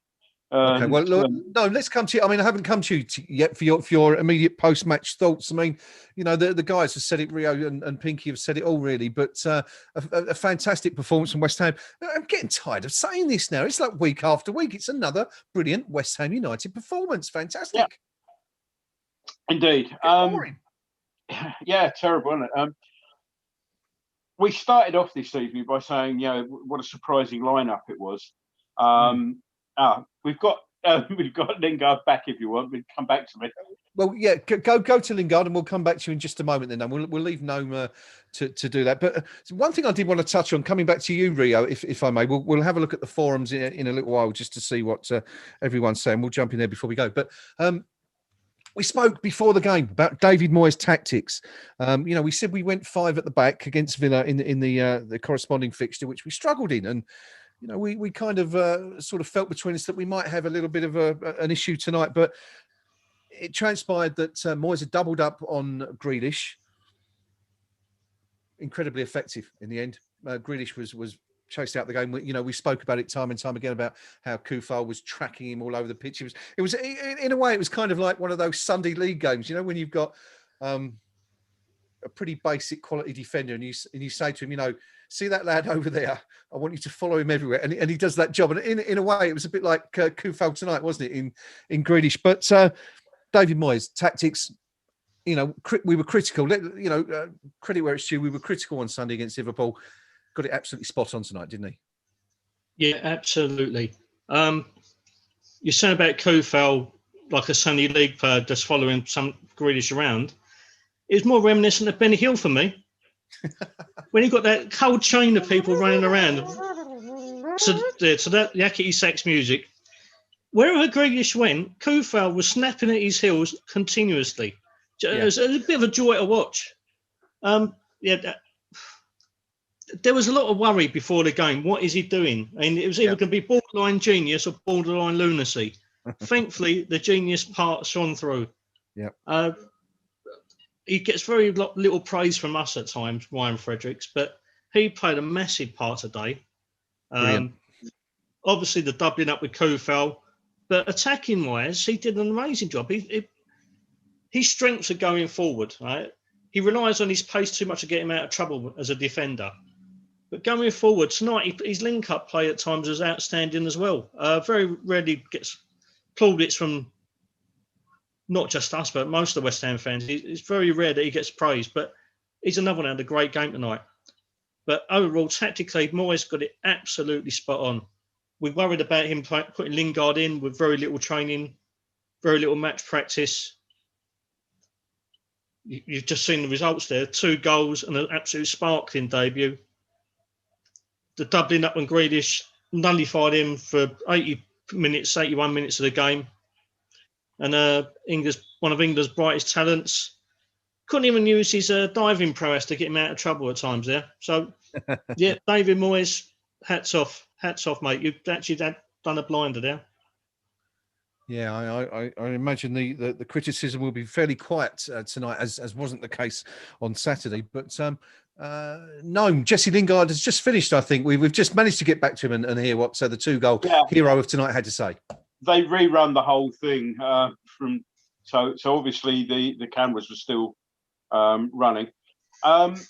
What he was saying was that it was nice to get out there. He found out yesterday he was playing, and it's been a long time. So the main thing for him was A, that we got 3 points, and B, that he was out there playing. And I think you saw the smile on his face at the end of it. I mean, he was smiling through that interview there. He was trying hard not to, but you couldn't get the grin off his face. The 2 goals were great, obviously getting those, but to him, he said the most important thing, and it's what they always say, was getting the 3 points. But I was just watching that, and it was obviously, how great to see somebody actually enjoying playing a game of professional football. Yeah. Because it is a job for these people. We often forget, and you and I, we used to love playing a game. Used to play like 3 or 4 games a week when I was fitter, obviously, but. And it was lovely to see that, and a professional, that enjoyment, and again the silly grin. So, but I mean, getting back to where I was starting, as Rio said, we were all baffled at the start of this program, where we just said, Lingard's starting. Well, we'd expect him to be on the bench, but no, Lingard's starting, and Fredericks, and it's like, where does that come from? Yeah. And again, I think probably as Rio was probably saying, and certainly as Pinky was mentioning, it was a clever move both from Moyes, both attacking and defensive, because it really did nullify Grealish, who had to go, as Pinky pointed out. Noticed it late in the first half, and certainly in the second. He had to go all the other way, the other side, to get rid of Supo, who hilariously, when he followed him across, that was one of the fun things I've seen on the pitch in a while. Yeah, and of course, once that happened, you've suddenly got Supo and Fredericks with carte blanche to do what they want and go attacking down that right wing, because suddenly they haven't got sort of Tom Daly to look after. And a number of times Fredericks got down that byline, got dangerous crosses in, combined well with Sufel. So we were baffled, and hands up. That's tactical masterpiece, that. And hats off to Mr. Moyes. Yeah, very much so. He's deserving all the plaudits he's going to get tonight from the West Ham fans. We're going to jump in to the forums very, very shortly. Rio keeping an eye on the KUMB.com forum match thread. Pinky keeping an eye on Villa Talk. Oh, I bet they're disappointed tonight, but there's some angry words being said over there. Before we do that, just very quickly, the expected goal stat that we were waiting on has come through. I'm surprised by this, actually. Gnome, I can see he's waiting with bated breath for this one, his favourite part of the evening. Your XG stats: Aston Villa 0.74, perhaps no surprise there. West Ham only 1.79. So it just goes to show Pinky's as surprised as I am at that one. I don't know if there's a slight error in that, but apparently, 1.79. So if that's actually correct, then it just shows how good West Ham were in front of goal tonight, taking the chance. I mean, you think it'd be higher than that, Pinky? Would you not? With 18 shots at goal, 10 on target. Yeah, good chances as well. I mean, they weren't. I'd have expected something like 3.74, not 1.74. Yeah, exactly. I mean, regardless of what they're saying there, I mean, any neutral observer, in fact, even a biased observer, if you go through Villa Talk, they've got no complaints. Almost to a man, they're accepting that we were the better team. We showed the more attacking intent and all the rest of it. So, and just looking there, the replay on the Villa goal, it was an error by Angelo Ogbonna. He's come charging out the back line, left a massive hole in behind him. It's exactly the thing that I would normally call it's a Diop out for. So again, in fairness, if I normally call Diop out for it, Angelo tonight, you dropped a clanger there, and that was the mistake, and Villa were good enough to exploit it. But no, overall, we were far more worthy winners than Villa were ever likely to be. Because the Antonio effort took top draw defending by Mings to prevent. You could argue that their keeper let the second Lingard in a bit softly, but you know what? That's all part of the game. And if goalkeeper errors weren't allowed, well, Pellegrini would still be our manager. Simple as that. Given his man Roberto effort. So tonight, overall, very, very happy indeed. I do temper it slightly with Villa's being particularly poor, but maybe it's just because we've made them look very poor. Maybe we've actually shut their midfield down completely. We've given them no change at all. Rice and Souček has given them no change at all. So far we said did an absolute job on Jack Grealish tonight. And you do that, well, what else they got? And the answer is not a lot. And I don't know about this man, Moyes. Would any of us in December have been putting forward Jesse Lingard as a transfer target? would a single West Ham United supporter said, he's my number one target? No one. And yet he's come here to tonight. He's turned up at Villa Park playing for West Ham and said, you know what, I'll show you how to win games of football, lads. and you just, I mean, they're just showing a replay here now of Lingard tearing forward is an absolute acres of space. Dawson, I mean, we've just looked superb tonight, but that ability to get the ball from defence into attack. Yeah. Is this transition thing the coaches always bang on about. Mm. We've always been stodgy, and the criticism's always been levelled at one player in particular for slowing up our play over the last couple of seasons. Dare I say it, he's not in the team anymore, and we look a completely different prospect going forward. Yeah, that's very true. Very true. Very quickly, Pinky, man of the match. I mean, I was going to say it's a shoe-in for Lingard, but you kind of, listening to what you guys have been saying there and looking back on some of the highlights, it's not really as clear cut as you'd say. Kufal, magnificent. Dawson, brilliant second half. Ben Rama played really well.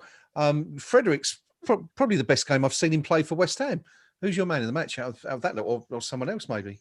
The fact that actually you've just cited 4 or 5 viable candidates actually is the strength of the team we're putting out at the minute. It's the fact that 4 or 5 players are playing well enough to get a man of the match award, and in particular tonight it's 4 or 5, and one of them isn't Ogbonna. That's the thing. Tonight, you've got to give it to Lingard tonight for no other reason than an outstanding first half.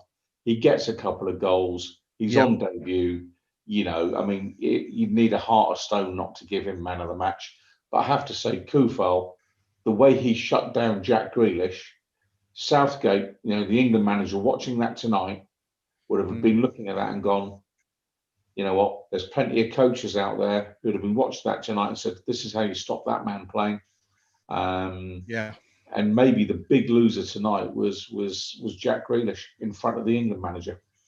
Yeah, very much so. Taken totally out of the game. Thank you, Pinky. Gnome. Oh, we've got David Moyes on, I think, at the moment. I don't know if Gnome's keeping an eye on David Moyes. Yeah, I think he is, because he can't hear me. Rio, man of the match for you. Lingard the shoe-in, or Kufal, or someone else. Fredericks, even Ben Rama. Where do you go? I've got to go with Pinky. I mean, we're West Ham fans. We're all romantics, aren't we? You've got to love a debut like that. 2 goals from a player that a lot of people really didn't want here. Not because his ability's in doubt. It's because as a person and the way he conducted himself on social media and off the pitch in general, he hasn't made many fans in his footballing career. But tonight, if there had been a travelling army of 3,000 West Ham fans, as there should be, they were all falling in love with that man tonight. A 2-goal debut, he absolutely bossed it. I've got to say that Vladimir Kufal runs an incredibly close second, but Jesse Lingard, take a bow. What a debut. Yeah, very much so. It's going to be hard. I mean, it's interesting just looking at some of the comments coming in on that live chat on YouTube. A lot of people going for Kufal, saying that it was outstanding. And Hammer Ted, good evening, Ted. Good to have you on the stream. He says it's harsh to single anyone out, but you can't imagine anyone has done a better job on Grealish all season as Kufal has done tonight. And you could probably extend that and say, going back years, I mean, has Grealish ever been restricted as much as he was tonight? And again, credit to Kufal for that, but also to, as we said, to the boss, David Moyes, for making that tactical change to make that possible. David Moyes, no, just been speaking. I think we've got him before we go. Yeah, before I go to bed, which would be a good time to come to me. Yeah, he's obviously delighted for Lingard. The thought behind the signing in the first place was that he thought with that midfield, which included Bowen, Fornals, and Ben Rama, he just felt we needed a little bit extra in there. Yeah, and a bit more competition for that area. And he was full of praise for Lingard. He said he's looked great in training. Everybody likes him, and he said he made the team play better. And he commented that to the effect that the players were disappointed in themselves at the weekend, which was kind of what we were saying. We didn't think we'd done ourselves justice, and there seems to be an element of that. And so he was delighted with the performance. And there was a comment about did we think, or did he think that Souček could have had a penalty where he got a slight clip on the edge of the box. I remarked it at the time, but it was something and nothing. But he said, well, I haven't seen it again. He said he had hoped we might have got a few more, a little bit more from the ref. He did actually say from the ref, but he mentioned that coming to Villa, that there were going to be a lot of free kicks, which I think was kind of an oblique way of saying that Grealish buys them. But but overall, he's delighted, and delighted with the performance, delighted with the new signing, and that was pretty much it. So. Great stuff. That's just what we want to hear. Brilliant. It's been a great night for West Ham United, where 3-1 winners at Villa Park, a win that takes or consolidates West Ham's position in 5th spot in the Premier League, just 2 points behind Liverpool, who were beaten at home by Brighton and Hove Albion this evening. What a shock that was. Everton winning to keep up the pressure on West Ham, but in 5th spot. But interestingly, there's a little bit of a gap now between us and Tottenham and Chelsea in 7th and 8th. Of course, they do have games in hand, but West Ham have the points on the table. West Ham 5th with 38 points, Tottenham in 7th with 33. 20 games played by Spurs. Of course, they have two games in hand, but of course, you've got to win those games. It's no point just having the games in hand. You've got to convert those to points. And Spurs going through a bit of a tricky patch at the moment. Chelsea, of course, settling in with a new manager. Villa remain 6 points behind West Ham, have 2 games in hand. So a lot could still change, but it's fantastic for West Ham. It's a really great time for us all. And we're thoroughly enjoying it here. We can't believe West Ham are winning. We're going to wrap up very soon tonight because some of the guys have got to get up very early in the morning to go and do a proper day's work, unlike some of us who can stroll around in the early hours and just get up when they want. But one thing I do want to touch on before we go is our next opponent. And Rio touched on it earlier. We've played most of the top teams away from home already. And one of the teams in the lower half of the table who we have to visit this weekend is Fulham. Gnome, on paper, that's a certain away win, isn't it? Given the way the form books are going. How many times have we seen West Ham play superbly well against what is a decent team on paper, and then go somewhere less lofty? Well, the point is, this season, not a lot. But this season, I was about to say, but this season hasn't been like that. I mean, This is where we've been most unlike West Ham, where we've we followed up a decent performance with another decent performance. In the past, getting beaten by Liverpool like that, the attitude going into this one, would have been struggling because the confidence would have been shot. Oh, maybe we're not that good after all. And from what Moyes said, there was a sort of a lot of heart searching going on, and hang on a second. Well, we are actually that good. So I feel confident going to Fulham, especially with the current trend of everything seems to be a lot easier away from home. I'm looking forward to it. Yeah, great stuff. Rio, Fulham away. Struggling, aren't they, Fulham? Badly. Another 3 points for the Hammers. Surely not another one. That would be number 7, wouldn't it? Be 7 away wins this season? It will be. Fulham haven't won for 7 games. We have only lost once in 9. Is it now? Yeah, since Chelsea. Yeah, I guess so. Yeah. So everything points in us continuing that run. The way we played our last 2 away games, we've been full of attacking flair. We've been an absolutely amazing sight to watch. Our record in recent years against Fulham has been pretty good. Everything points towards another victory for us. surely the West Ham of old would have lost this game. But this is a new dawn. This is the Moyes West Ham. We're made of stouter stuff. We're more resolute. We're more organised. We're fitter. Surely we can't lose. Surely. Well, you hope so. But I mean, Fulham, of course, 21 games so far this season, in the bottom three, 14 points, only 2 wins. 2 wins out of 21 so far this season. Pinky, I don't think the odds are going to be very high on them making it 3 this weekend, are they? Not if we play the way we did tonight.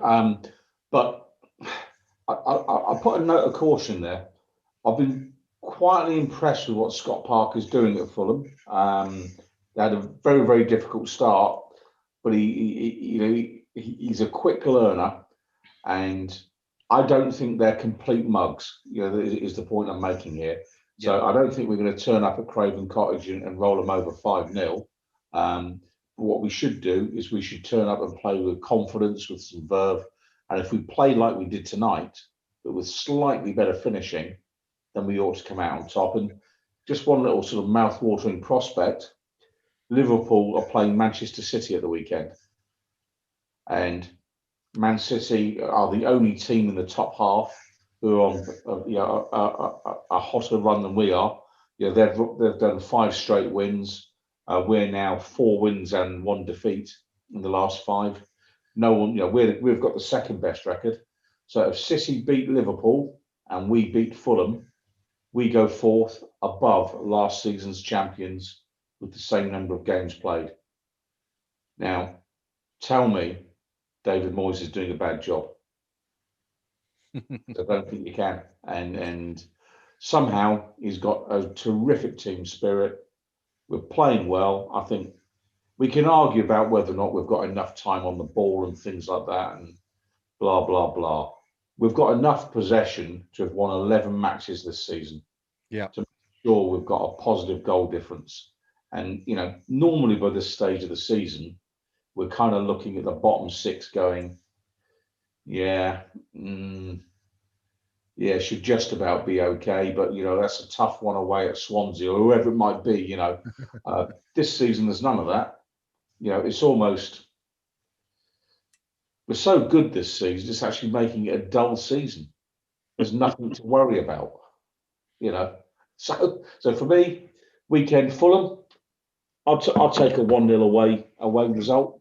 The only downer I saw tonight, and Gordon and I didn't agree on it, I thought at 3-1 up, we were committing too many men forward.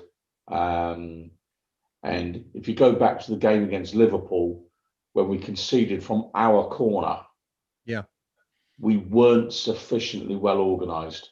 And I thought we'd committed too many players forward then and didn't have a pace merchant as the last man. And it is that kind of attention to detail that might be the difference between finishing 6th or 5th this season for us. But we're looking good at the minute. We're looking good. We certainly are. Dare I say 2 points from safety, Pinky? 38 on the board? Just go to bed and then match of the day. Well, that's exactly what we're going to do.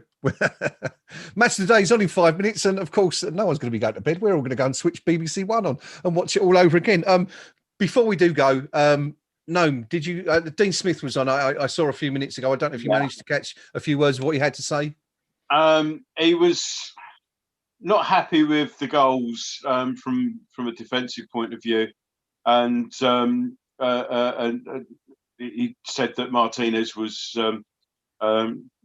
killing himself over the third one for obvious reasons. But he said that they didn't play with the pace that they've been used to playing of late. And he said, if I'm honest, he said, we went out 0-0 at half time, but they shaded it as far as I'm concerned. So I wasn't paying an awful lot of attention, to be honest. But he was. I had the subtitles up so I could see if he said anything, but he's obviously disappointed with the way they played, and I think there was a sort of tacit admission that West Ham had done well and nullified their main threat. So. Great stuff. Great stuff. It's what we want to hear. Hopefully, we'll hear Scott Parker saying similar things this weekend when West Ham go to Fulham. Pinky's, as Pinky said, with a real opportunity potentially to go even higher in the table with a win. Manchester City playing Liverpool, who were surprisingly beaten at home by Brighton tonight. Liverpool fourth with 40 points. West Ham now fifth, 22 games played. 11 wins, 5 draws, only 60 defeats, 34 goals scored, 28 conceded. Goal difference of +6, 38 points on the table. Has it ever been this good to be a West Ham fan? Well, not in recent years. It hasn't anyway, that's for sure. As I said, West Ham fifth in the table, 3-1 winners tonight. That's just about it from us. My thanks to Gnome, to Rio, and Rio, we haven't had a chance to go in and look at the KUMB forum, have we? With time pushing on, but maybe we can all go in and have a look for ourselves instead. But I'm sure it's a jubilant atmosphere down there right now. Sure, everyone's particularly happy. Thank you also to the Pink Palermo for his company. Thank you, gentlemen. It's been great fun again. West Ham chalking up win number 7 out of 8 in 2021. Lingard, the big Jesse.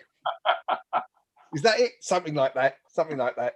By the way, Gray, Lingard's my man in the match. Not that you bothered to ask me earlier on because you was counting. I do apologise. But no. I do apologise. And have you all seen the story coming out of Ajax tonight? Yeah, I think we mentioned it earlier, didn't we? Yeah, they've left Haller out for the Europa League squad. Yeah, by accident. No, they just reckon he's crap as well. It was somebody who said earlier on that it was an accidental, an admin error or something. Which he'll turn up at Rush Green tomorrow looking for they've sent me back. Yeah. Who is this on my Yimney they're talking of? Yeah. There you go. We didn't need a striker after all. It's easy. This Premier League lark. That's it from us tonight. Thank you to everyone for your company. Thank you to everyone for joining us live on the stream. We will see you again on Saturday for Fulham v West Ham United as we aim to go even higher in the Premier League. What a season it is for West Ham, and who knows where it could go. We're going to find out very soon, aren't we? Till then.